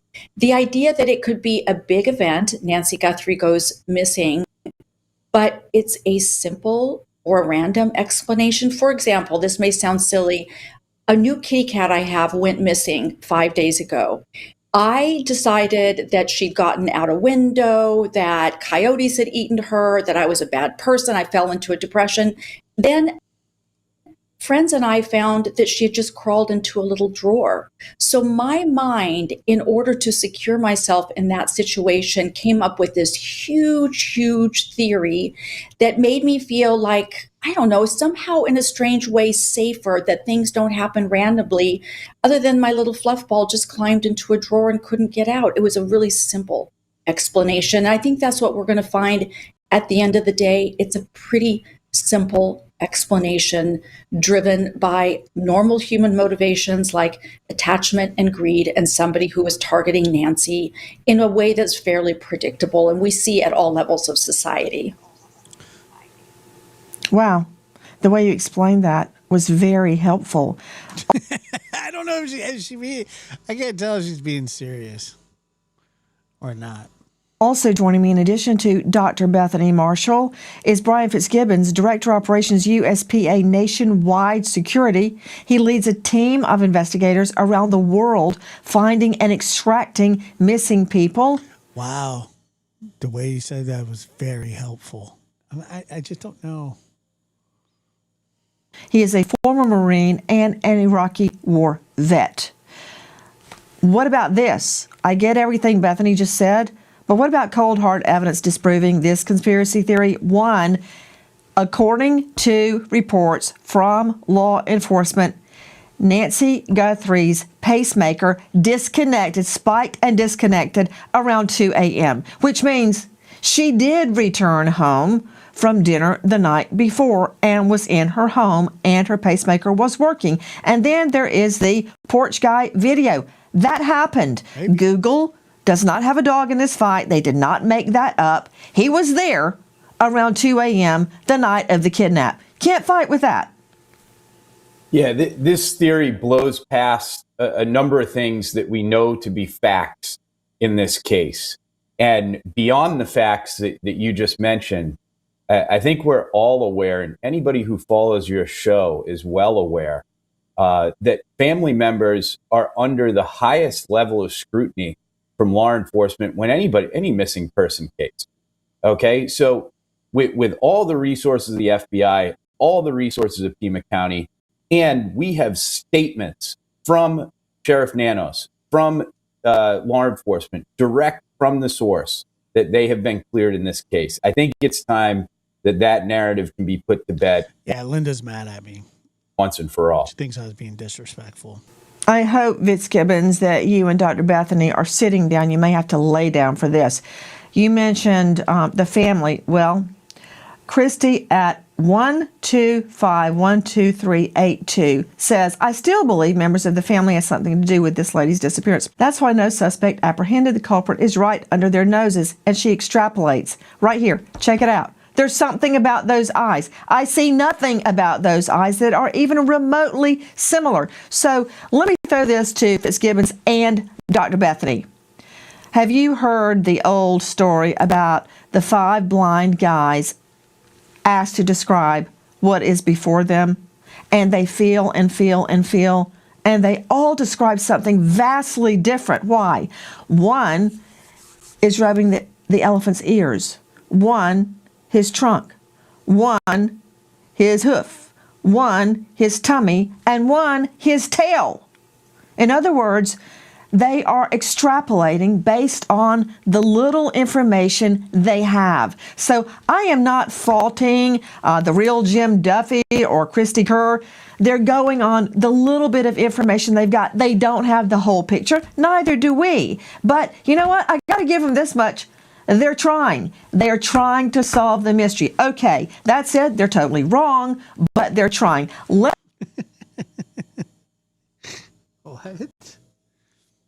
Let's listen to this one. The feds are sneaky, according to the Broken Place TikTok. Listen.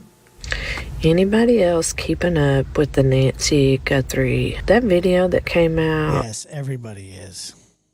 Of that door cam, it looks staged, y'all. But the feds are real sneaky. And I have a feeling, I don't know what they're after or what they're doing, but again, extrapolating. The 5 blind guys in the elephant. Dr. Bethany, she's seen the porch guy, and she mistrusts the federal government. I mean, who doesn't? Really? That goes way, way, way back. So she's taking those 2 true facts and turning it into, what was that? The FBI director, was that Kash Patel out there on Nancy Guthrie's front porch with a balaclava on? I mean, that you have to follow it through to its logical conclusion. What is she trying to say? That the feds fake this whole thing?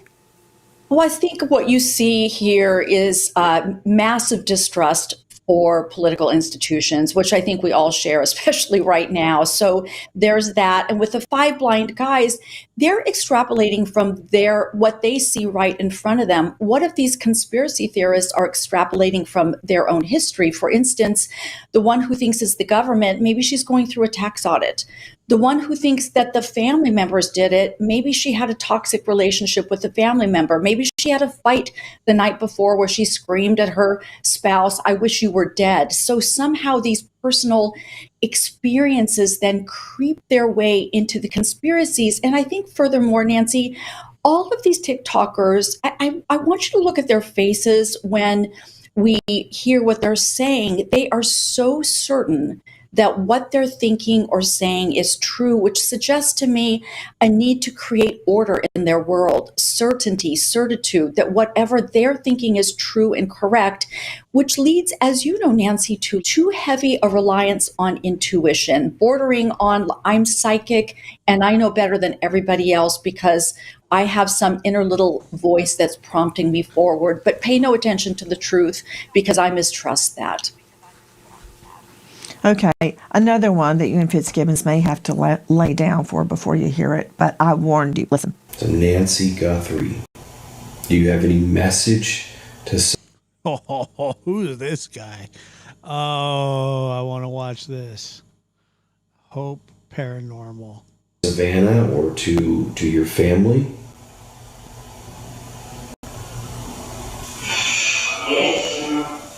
Miss you. Oh, dude. And I pray that there's a resolution to this, hopefully one with a happy ending. I don't know that that is going to be the case at this point, but at least closure for your family, okay? I hate these guys with a passion. I'm looking at the face of just sick, like mental sickness, or just a phony, or it's one or the other. And I don't know which one's worse. Probably being a phony, because that's what he is. He's a phony. What the hell is he talking to?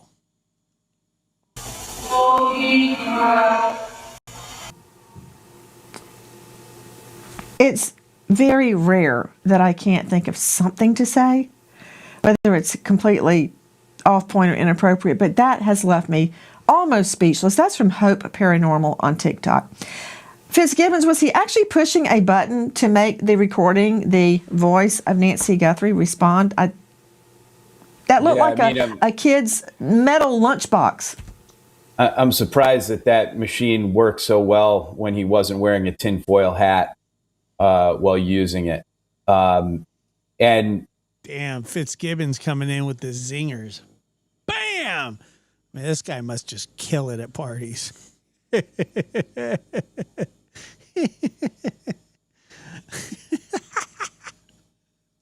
Here's the deal, right? That machine worked so well when he wasn't.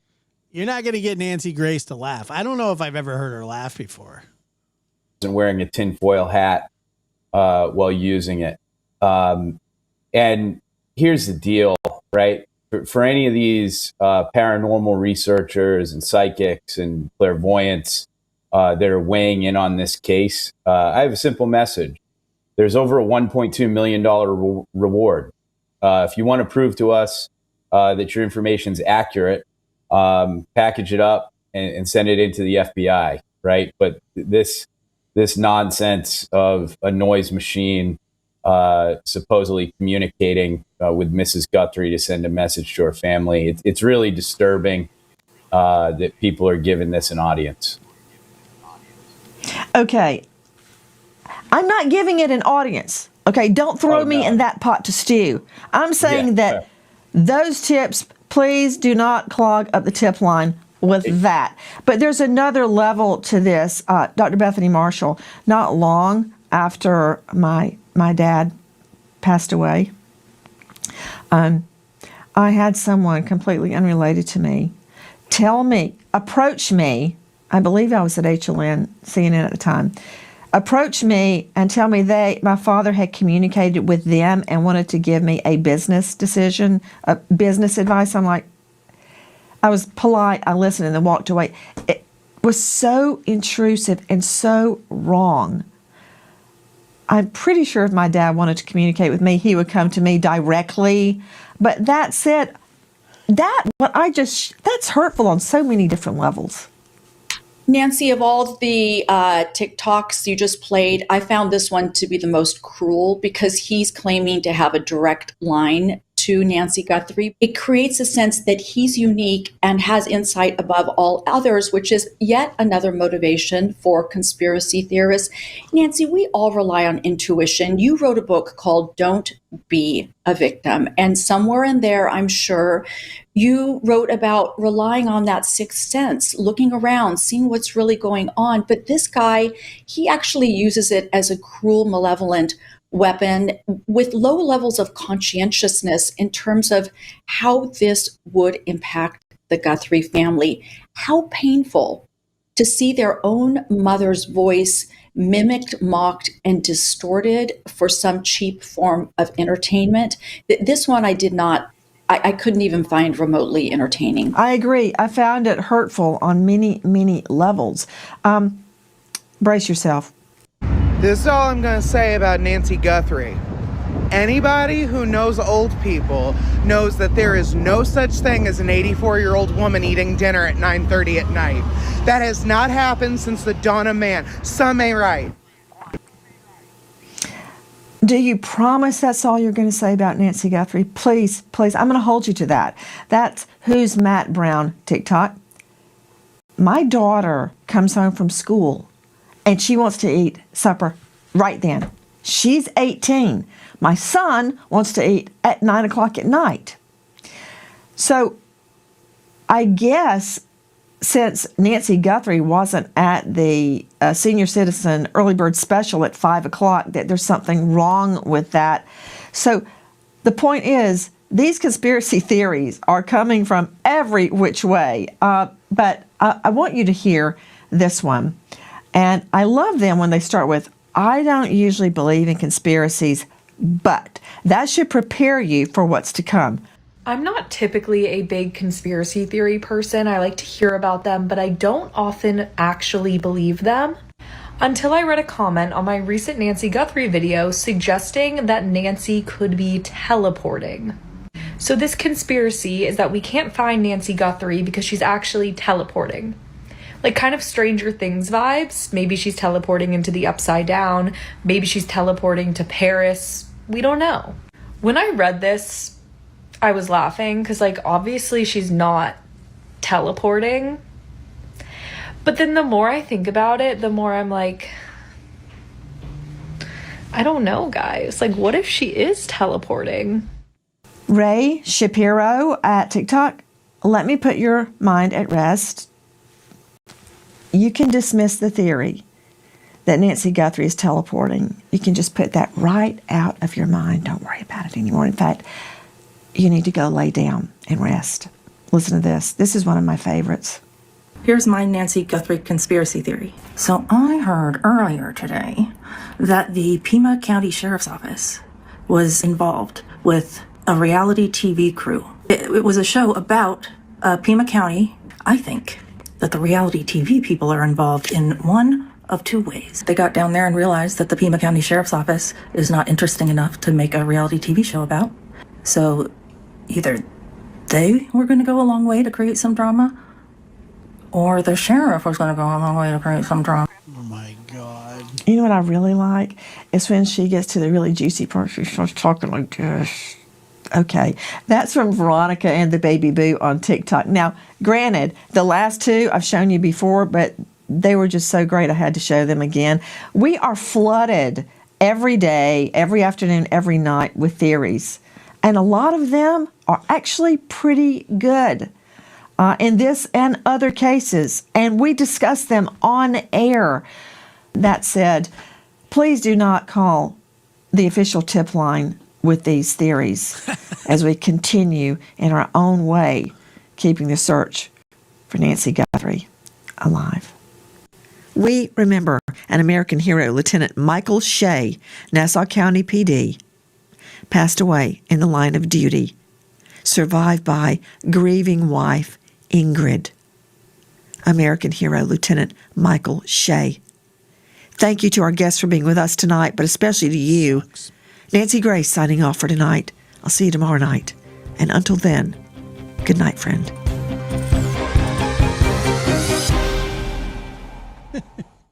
Hi, guys. Please join us on our mission.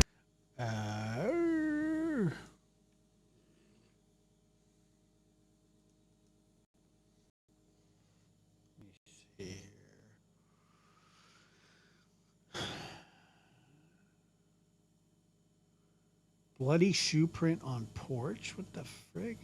Who's her guest? Who are these people? I don't know, man. Do we do Banfield? Do we run through Banfield's stuff? It was a teal shirt. Thanks, Janet. Appreciate it.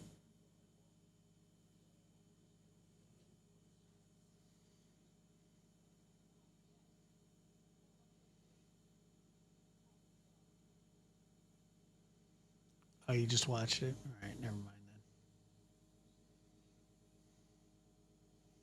We'll shut her down.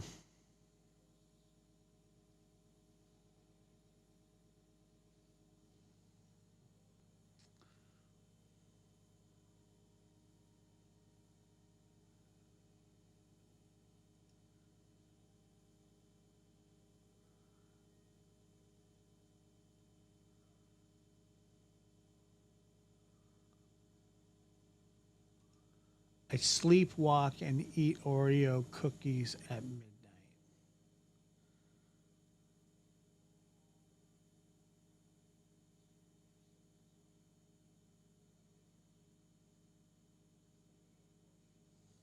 Damn. Yeah, there are some real whack jobs out there. That's a fact.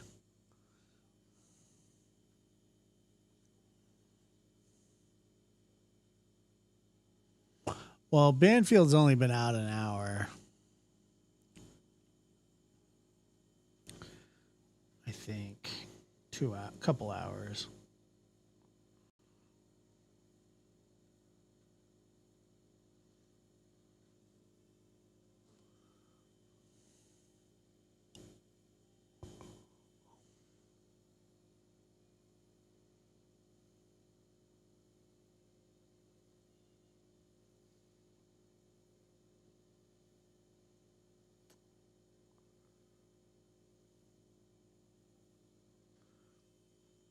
I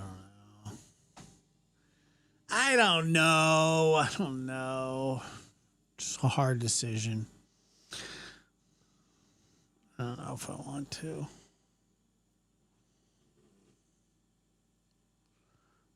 I don't know if I could stomach another Banfield.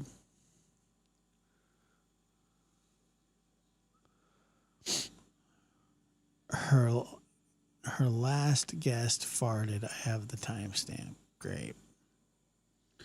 You can hold on to the timestamp. Thank you, though.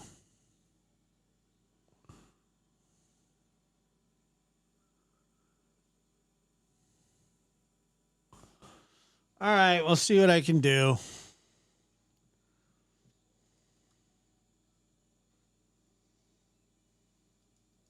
Hi, everybody.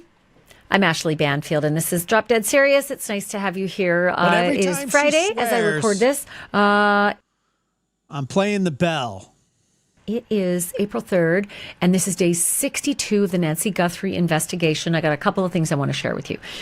First and foremost, there's been a lot of talk among the true crime community about some internet chatter, some photographs of the blood droplets outside of Nancy's front door.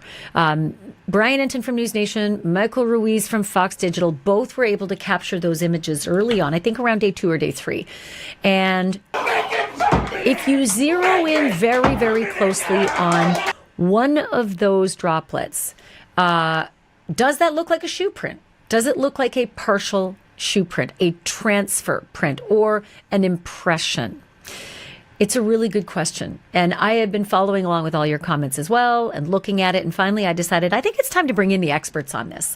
And I've assembled 3 very, very good blood experts. They're experts in spatter, in CSI, in crime scene investigation, evidence recovery, all those kinds of things. But specifically, they have a lot of savvy when it comes to blood evidence. And so I'm going to ask all of them, what are your thoughts about these images? Does it tell you that it's a sneaker? And some of you have talked about it being a cloud sneaker. And some of you have said it's not that at all. But I always want to turn to the experts. So in a moment, you're going to hear from 3 experts that I've assembled in blood evidence, Dr. Peter Valentin, as well as Dr. Laura Petler and Dr. Ken Kinsey. And they will have, I think, varying opinions. Super interesting. I've heard varying opinions. And so I can't wait to share that with you. Also, a couple of things as well that have happened just in the last few days. So Brian Enton had a really interesting report on News Nation. He talked to a guy in silhouette with his voice altered because this person's still on the sheriff's department force, right? Yeah, we heard. But the person was very, very critical of not only the sheriff, but also some of the people who were assigned to work the case. Now, if you saw our episodes earlier this week and last week, you'll see that I actually broke news about the lead investigator assigned to the case had only 2 years as a homicide detective under his belt. That was very distressing to hear that. And since that time, I have learned as well that that lead investigator with only 2 years of homicide experience under his belt also didn't even attend every daily briefing. Don't know why. I don't know how they work their cases. Maybe there's a good reason for it. Maybe he's out in the field. I don't know. But that was sort of an eye-opener to me, because that, on top of Brian Enton's reporting last night from this law enforcement source he interviewed, was that the homicide sergeant who oversees the whole department, right? Oversees the lead detective, is a guy who'd never worked a homicide before he showed up at Nancy Guthrie's front door. That's unbelievable. Also weird. From what we understand. How is that even possible? Because he has a guy, we talked about this weeks ago, that is sitting at a desk. It's unfreaking believable.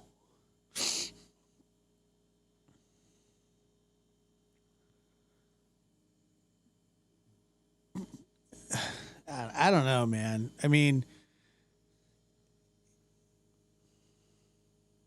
gosh, this guy's I not never heard anything like that. A rookie cop, right? It's not that he's never been a detective. It's just that he hadn't worked homicides. The way it works is many officers will work in different divisions within a department, a sheriff's department, and they'll work their way up to homicide. Like they'll work in burglaries and violent crime, maybe gang, also sex assault divisions, and then will eventually, work their way up to what's considered to be sort of the pinnacle, which is homicide. So hearing that the sergeant overseeing the homicide division didn't have any homicide cases under his belt, that's distressing. And then to hear that news of mine added to that the lead detective assigned to the case, 2 years under his belt, that's worrisome. He's one of those dudes. No Nads is one of those dudes that's like, he puts his friends in high places and shit like that. It's pretty terrible stuff, to be honest. As well. And I'm also learning that he didn't even want to be there, that lead detective. So, yikes. What do you mean he didn't want to be there? What the hell does that mean? Talk about a confluence of not very good circumstances, right? Not only that, but Brian Enton learned a few other... Does she say F's in this? She says F's and stuff in this one? Things that are interesting. He said, his source told him that almost immediately the sheriff and the investigators focused in on this being a missing person. I get that. I do get that. This is an elderly woman, 84 years old, missing, and the back door is open. So could that have been someone who wandered off? Sure. Oftentimes that is, right? Then you get a silver alert, those kinds of things. But there's a lot of criticism from this veteran officer, the source that Brian interviewed, saying that there was like laser focus on her being a missing person in those first few critical hours. Yeah. Thank you, Julie. That was a misstep. There's blood on the front walk, right? And my source says blood on the inside as well of the front entrance of the house. The back door's propped open with flower pots, and so is the gate, the back gate propped open with flower pots, according to my sources. And at this point, of course, they don't know about the guy on the doorbell cam. That doesn't come. Angela was the shit, man. I'm telling you. Oops, sorry. She cusses all the time, though. For well over a week later. So they don't have that, but they do you should see a missing doorbell camera. There's a bracket there. Maybe inexperienced officers wouldn't notice that. They just see a bracket and not know what that is, or it would just not, you wouldn't think of it. I don't know. In any case, we do know one thing, and that is that the sheriff... That's a fact, Jack. On February 2nd, easily 24 to 30 hours after Mrs. Guthrie disappeared, had changed his tune and said publicly that they'd thrown all their assets at this, right? But that they're drawing back the assets, that they now think it's a crime. And that Mrs. Guthrie is sharp as a tack. She didn't just wander off. She couldn't she couldn't walk more than 50 yards, I think he said, without assistance. So we know that at least a day later, he had changed his tune to know that there was a likely crime. And they'd called in homicide. But the source talking to Brian Enton in his report said the first instincts of the folks who'd arrived was that this was a missing person. I know from my sources that at least one of the officers who'd arrived there early said to the patrolman, this is something far more serious. Get out and don't compromise the scene. So maybe there's like a disconnect between what the sheriff thinks and what his department thinks, the guys on the ground, right? Right. No matter what, it's problematic because the first few hours are so critical in a missing persons case. We do know that at least 30 hours later, he's laser focused on it being a crime scene. And we know from my source on day 3 that he's got a laser focus towards family members. Again, not weird that you look at family members in most missing person cases, if not all, you start there. Okay. It's also really interesting if you think about it, because a couple weeks ago, the sheriff said during one of his rare TV interviews with cherry-picked, outlets, we know why he was here. And we've known since day one. That really just doesn't square with what Brian's source is saying, what the sheriff said the next day, and then what the sheriff said just a few weeks ago, that he could strike again, the man who's out there. Because, on day February 2, the sheriff said there's no concern out there for the community. The community's not at risk. And those are my words, but effectively his message. But then, day 50-ish, she's saying, this suspect could strike again. So we've known since day one? Yeah, I have two. Hey, don't get me started. Also want to say that Brian's source said, felt that the scene may have been mishandled, felt that the morale inside the sheriff's department is low, not irreparable once the sheriff... No, that's Dave Mack up in the corner riding the rocket, because every time he talks, he sounds like he's in outer space. Hey, Nancy, this is Dave Mack. My source is telling me that Sheriff Nanos made a grilled cheese sandwich last night, and he put bacon on it. I heard there was bacon on his grilled cheese, Nancy. Can you believe that? And he uses mayo on the inside. What the hell's that about, Nancy? Step aside, and that still there's no suspect. So lots of breaking information. One area of discrepancy and I'm reading a lot of your comments as well on Brian's reporting and Nancy, my reporting. I'm getting a report that the reason the dinosaurs went extinct is because their arms were too short, so they couldn't feed themselves anymore. I had a source on day 3 that told me there was blood inside the house. Also told me the Nest cams were smashed, and we learned they were Nest cams. We learned they're gone. Said that the sister's car was towed. That panned out. Said that the back door is wide open. That also panned out.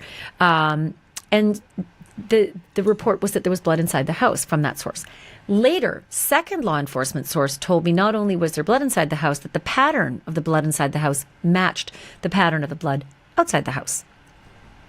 Third law enforcement source that I spoke with said that blood actually replicated right over the threshold of the front door, meaning it's inside in her front hallway and outside on the front stoop. And so Brian has a source saying there's no blood at all in the house. I can't square that because I don't know his source and he doesn't know mine. And so this happens in reporting. Sometimes wires get crossed. Sometimes those wires get crossed with our sources as well. Still working to square that.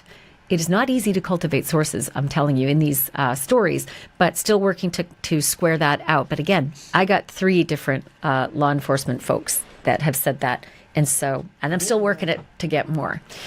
But also want to tell you about some things that Michael Ruiz was reporting. They don't bode well for the sheriff again. And the sheriff's really, really struggling. He's under a recall effort right now. And the Pima County Board of Supervisors, apparently, according to Michael Ruiz, looked for legal advice into how to address allegations of perjury that they say the sheriff committed. Yeah, lying under oath. That's not good. It's also illegal. And it's also something that many have said he would never have qualified for a law enforcement job in the state of Arizona had the hirers known about that and about a past of alleged missteps in his disciplinary record. Let me clear it up. So he's accused of lying about his past, about his disciplinary record as a law enforcement officer. He said allegedly he'd never been suspended on the job, but public records say otherwise, right? We have no Dave Mack soundbite, but I do an impression of Dave Mack. But no official. We have no Nancy. We have no official soundbite of Dave Mack. But we should get one. The Mac attack. Hey, you're right, Jack. What do you think about that, Nancy? The public records indicate. Do you like my veneers? No.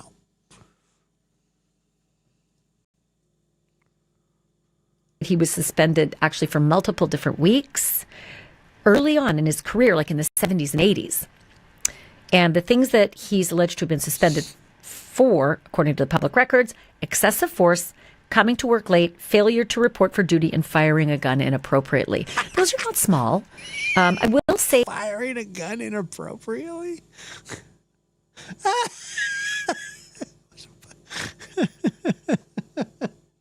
Great. Should that not be a fireable offense? Yeah, it was only... Firing a gun inappropriately. What does that mean? That many police He officers breaking up a bar fight and he shot the gun straight up in the air. have, disciplinary records. It's not always unusual. Look, people hate being, dealt with by cops, and so oftentimes they'll complain. So it's not always unusual to have a disciplinary record, but what is unusual is if you don't say under oath that you have it when you're being asked. So this is the allegation from. He pointed it at somebody and pulled the trigger when they had their hands up. On the Pima County Board of Supervisors at this point, trying to figure out if these allegations of perjury are accurate. Was that inappropriate? I got to tell you, I wouldn't have done that if I knew that it was frowned upon. Accurate and what to do about it. That's separate and distinct from the recall effort. So I think Sheriff Nanos is really feeling the heat, and now I don't think he is. I don't think he gives a shit. Now hearing these reports saying the allegations are you're installing your friends in positions where people of experience need to be, right? You don't reward your friends who aren't experienced or don't have the chops to take leadership roles in, say, the homicide division. That's problematic. And did that cost the Guthrie investigation, especially in those first critical weeks? I think that's a really valid question to ask. And I think it should be asked. In any case, task force is still at work. We're day 62. Again, I'm recording this on Friday, April 3rd. And the task force is being pretty quiet. It's comprised, again, of like 5 or 6 Pima County homicide personnel, and then don't know how many FBI agents who are based out of the Tucson office. They're all apparently working in the Tucson office, from what we're told. And whatever it is they're doing, things are quiet. Last I heard, and if you saw an episode of mine a while back, the quote was, "We ain't got shit." And there's Brian also reporting that there's still no suspect. I mean, at this point, it feels obvious, right? But man, it's hard to hear that, because going into month 3, that is painful, especially for the Guthrie family. I'm going to stop there and just say again, it's never too late to think back about February 1st, 2nd, 3rd, 4th, 5th, Feb 10, Feb 20, all of these dates, right? It's never too late to think about, did stuff go weird with someone you know? Were they behaving in a really weird way? Because if somebody did this, then they're going to behave weird. It's real hard to be normal after you do this kind of stuff. And it's real hard to cover your tracks if you're out all night, because this guy had to be out all night, right? You cannot get into someone's house, bust off a camera at 1:47 a.m., be separating her from her pacemaker at 2:28 a.m., ostensibly have her in your vehicle at that time, and then somehow do something, whether it's take her alive back to some place or take her not alive and do something about that. That's going to take all night. So do you have someone who on February 1st, Sunday, and February 2nd, Monday, was behaving really weird and can't account for their time? Think about it.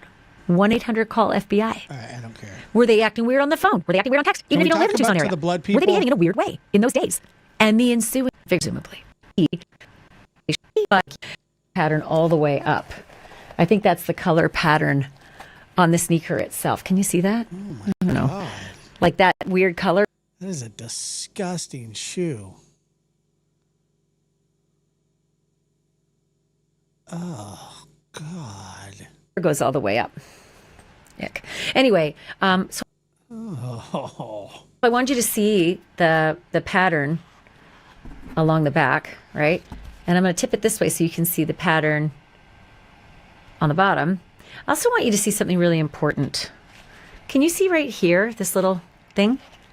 That's a stone. Yeah. That is a stone, and the stones often get stuck in there. It's super important because whatever gets stuck in the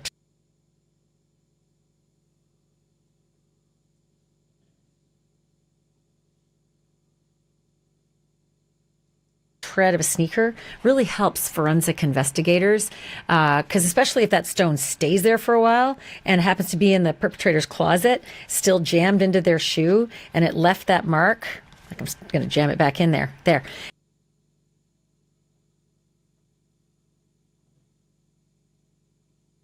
And if it leaves like a mark, with the stone pattern, I remember a case I covered, God, when was it? Ages ago, where the stone patterns in the shoes were still there when they got the perp's shoes, and it matched the bloodstains. So anyway, I want to talk to my bloodstain experts about you just touched your face. the pattern, the size of the drop versus the size of those treads. And my husband's like a size, I think 10.5, 11 or so, I think. And I don't know what size that guy's shoe. Yeah, size US 11. I don't know what size that guy's shoes were, but so sick. We know that they're almost the size of a tile, maybe just a little more than 2/3 the size of a tile from the video. So, it's worth asking the experts, and that's what I did. And let me tell you something really interesting. As you watch these interviews coming up, know this. They do not all agree. They have differing viewpoints on what you're looking at in that blood pattern. When a loved one dies unexpectedly, families often count on life insurance to help with the financial fallout. I don't know. I think it's my screen. That's why she's red. I think that's your husband's shoe, yeah. But or forensic criminologist. She's the founder of Laura Petler Associates. LPA is actually an internationally recognized leader in staged death investigation. First of all, I love that title. Also expert in forensic reconstruction methodology and advanced forensic investigation. Here's my conversation with Laura. Dr. Petler, there's been so much back and forth on the internet about the blood stain, and in particular one that looks, if you zero real close in, could look like a shoe print, maybe even a cloud sneaker. When you look with your expertise, what do you see? I see blood stains that are passive in nature and inconsistent with a beating, inconsistent with an injury happening there. It could be a transitional location. It's a waypoint. Blood doesn't lie, but it needs to be interpreted with a tremendous amount of responsibility.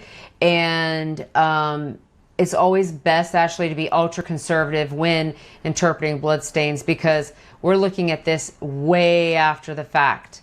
So it's important to recognize what pictures we're using to analyze these blood stains versus what might photographs that might have been captured actually during the crime scene investigation. That's a huge point to make, that these are pictures the media took. These are not the pictures that hopefully the crime scene analysts took at the With front door. I can scales. only assume. Yeah, all Yes. of that about, like, media wasn't there in those first 12 to 48 hours. I think that the reporters, Michael Ruiz and Brian Enton, were there about 60 hours after the fact. We'll get into why that's significant in a moment. Okay. And so it's really clear that, I'm asking you to look at media pictures, not crime scene analysts' photographs. So with that, and with your, very conservative look, being that nobody should have overreach when they do this, do you see what a lot of people on the internet are seeing, and that is a shoe print? No, I don't see a shoe print. I think that you could have some type of impression there. It could be consistent with a shoe print. You do have something like right in front of it as well. But to overstate that it's like consistent with a shoe, I can't do that as a scientist. I can't even say that it's a transfer. And that's basically what we're asserting here. So like if people are on the internet are talking about the shoes being worn by the suspect in comparison to this particular blood stain, there's a whole scientific process that has to happen in order for that to be proven, either for that hypothesis to either be supported or refuted.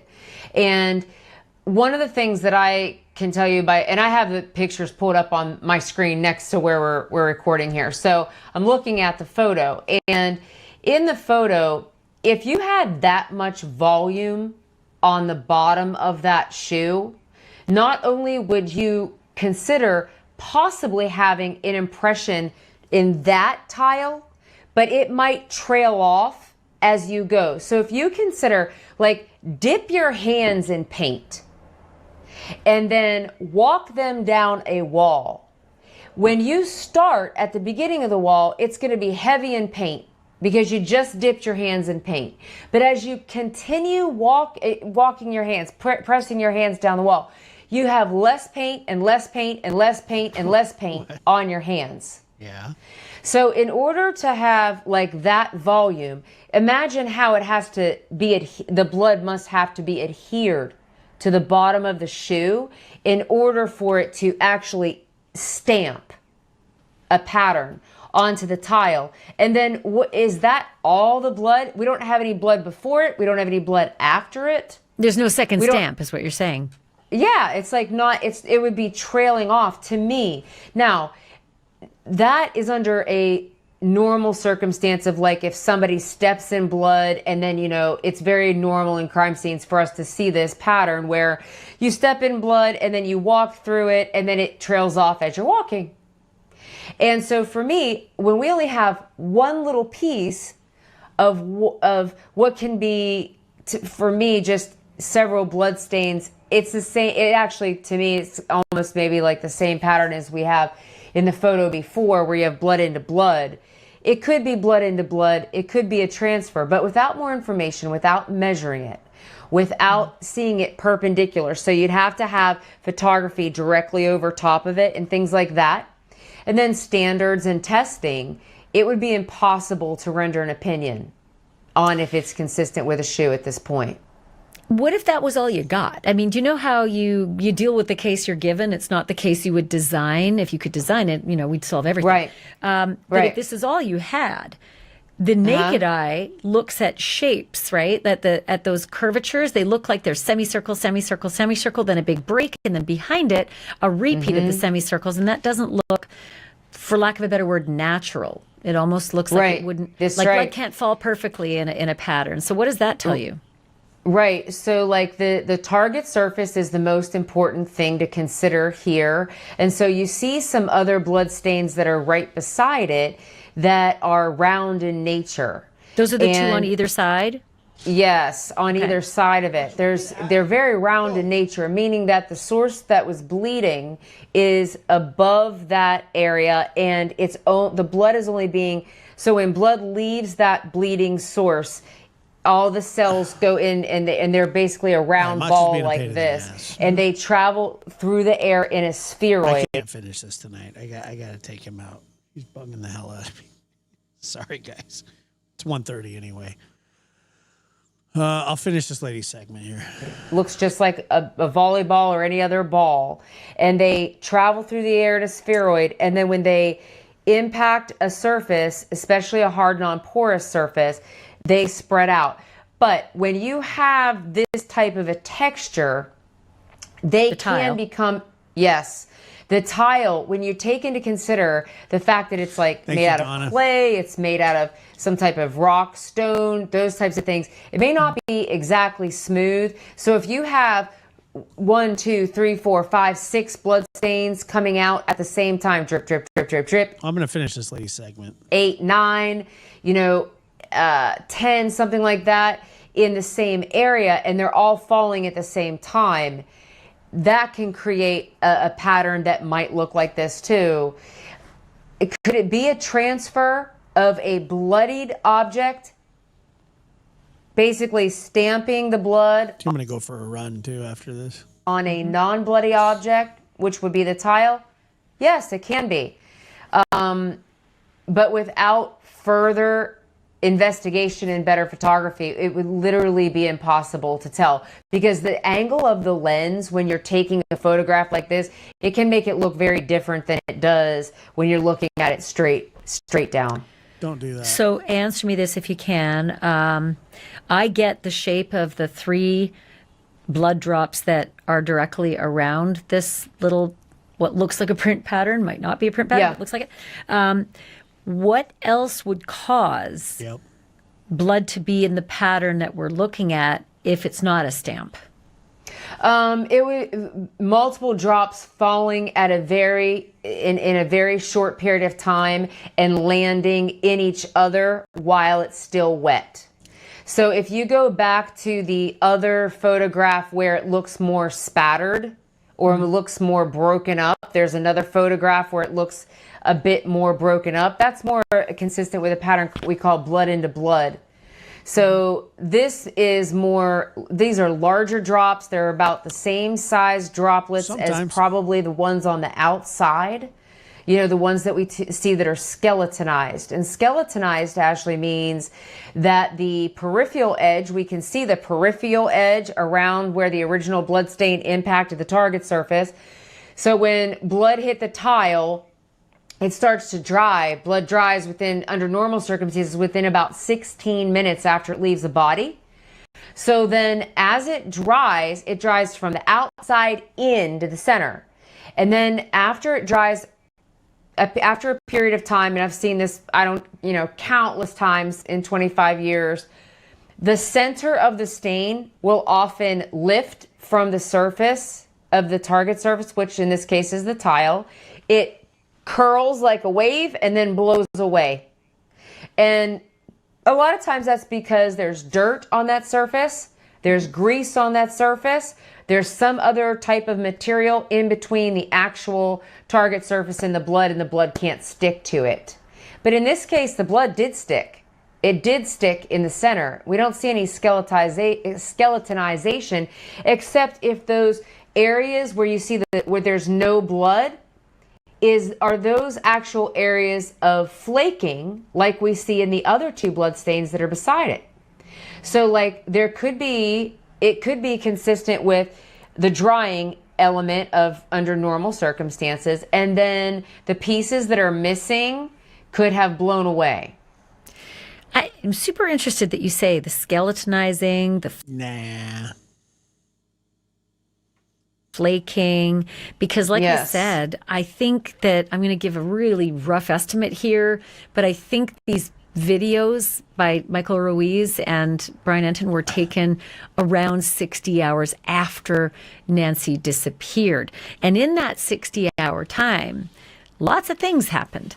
There presumably was a sizable number of agents and sheriff's deputies and patrolmen and homicide response team, ERT, evidence response team members. I don't know how many people might have just walked over it. To me, that sounds crazy. You see blood, you avoid it, you tape it off. But I don't know that at the beginning, they didn't see it. They showed up to what they thought was a missing woman. They knocked on the door, stood there, walked around, talked, looked around the front, were stepping in, and maybe didn't notice it right away. So it's possible that this has been walked on. I would actually grid this whole thing off on the front porch. Yes, we have these beautiful tiles that could act as help, you know what I mean, to help understand the size and the shape of the suspect's shoes and, you know, how he walks and all that stuff. But I would actually grid these off into areas. So, you know, all these different bloodstains on the porch would be labeled. So if we had area 1, area 2, area 3, area 4, area 5, because that's kind of what I see in the video. Say we have 4 to 5 areas. Within those areas, actually, every single one of those bloodstains would have been labeled for me. So like say the photograph that we're talking about with the alleged impression or the potential impression. Let's say that's area 2.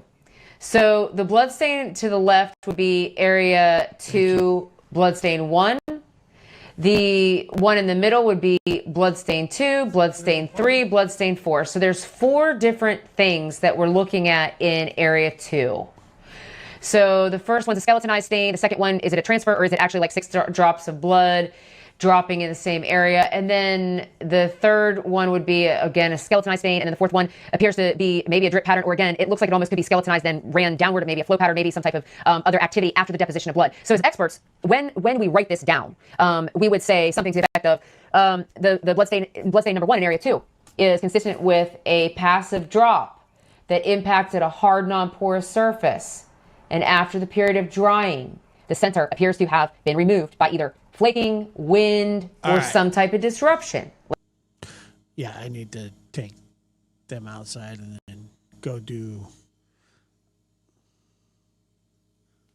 my thing. All right, guys. Look at her face. Look at their faces. Look at their faces. That's funny. All right. My ear itches. Thank you guys for being here. What's tomorrow? Saturday? Yeah, we'll be back tomorrow. Maybe we'll get a guest on or something. I'll see what I can figure out. All right, guys. Thank you so much.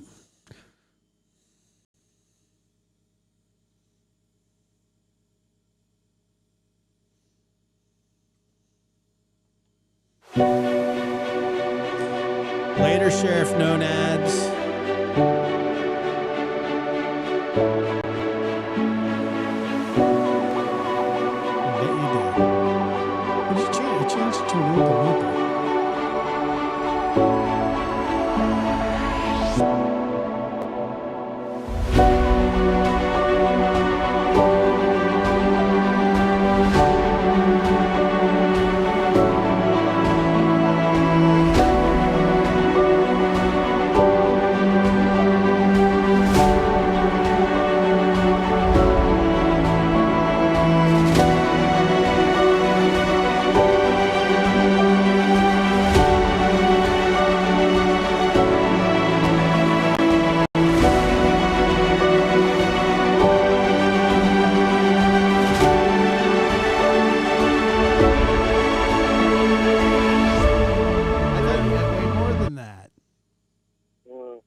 Hello, buena.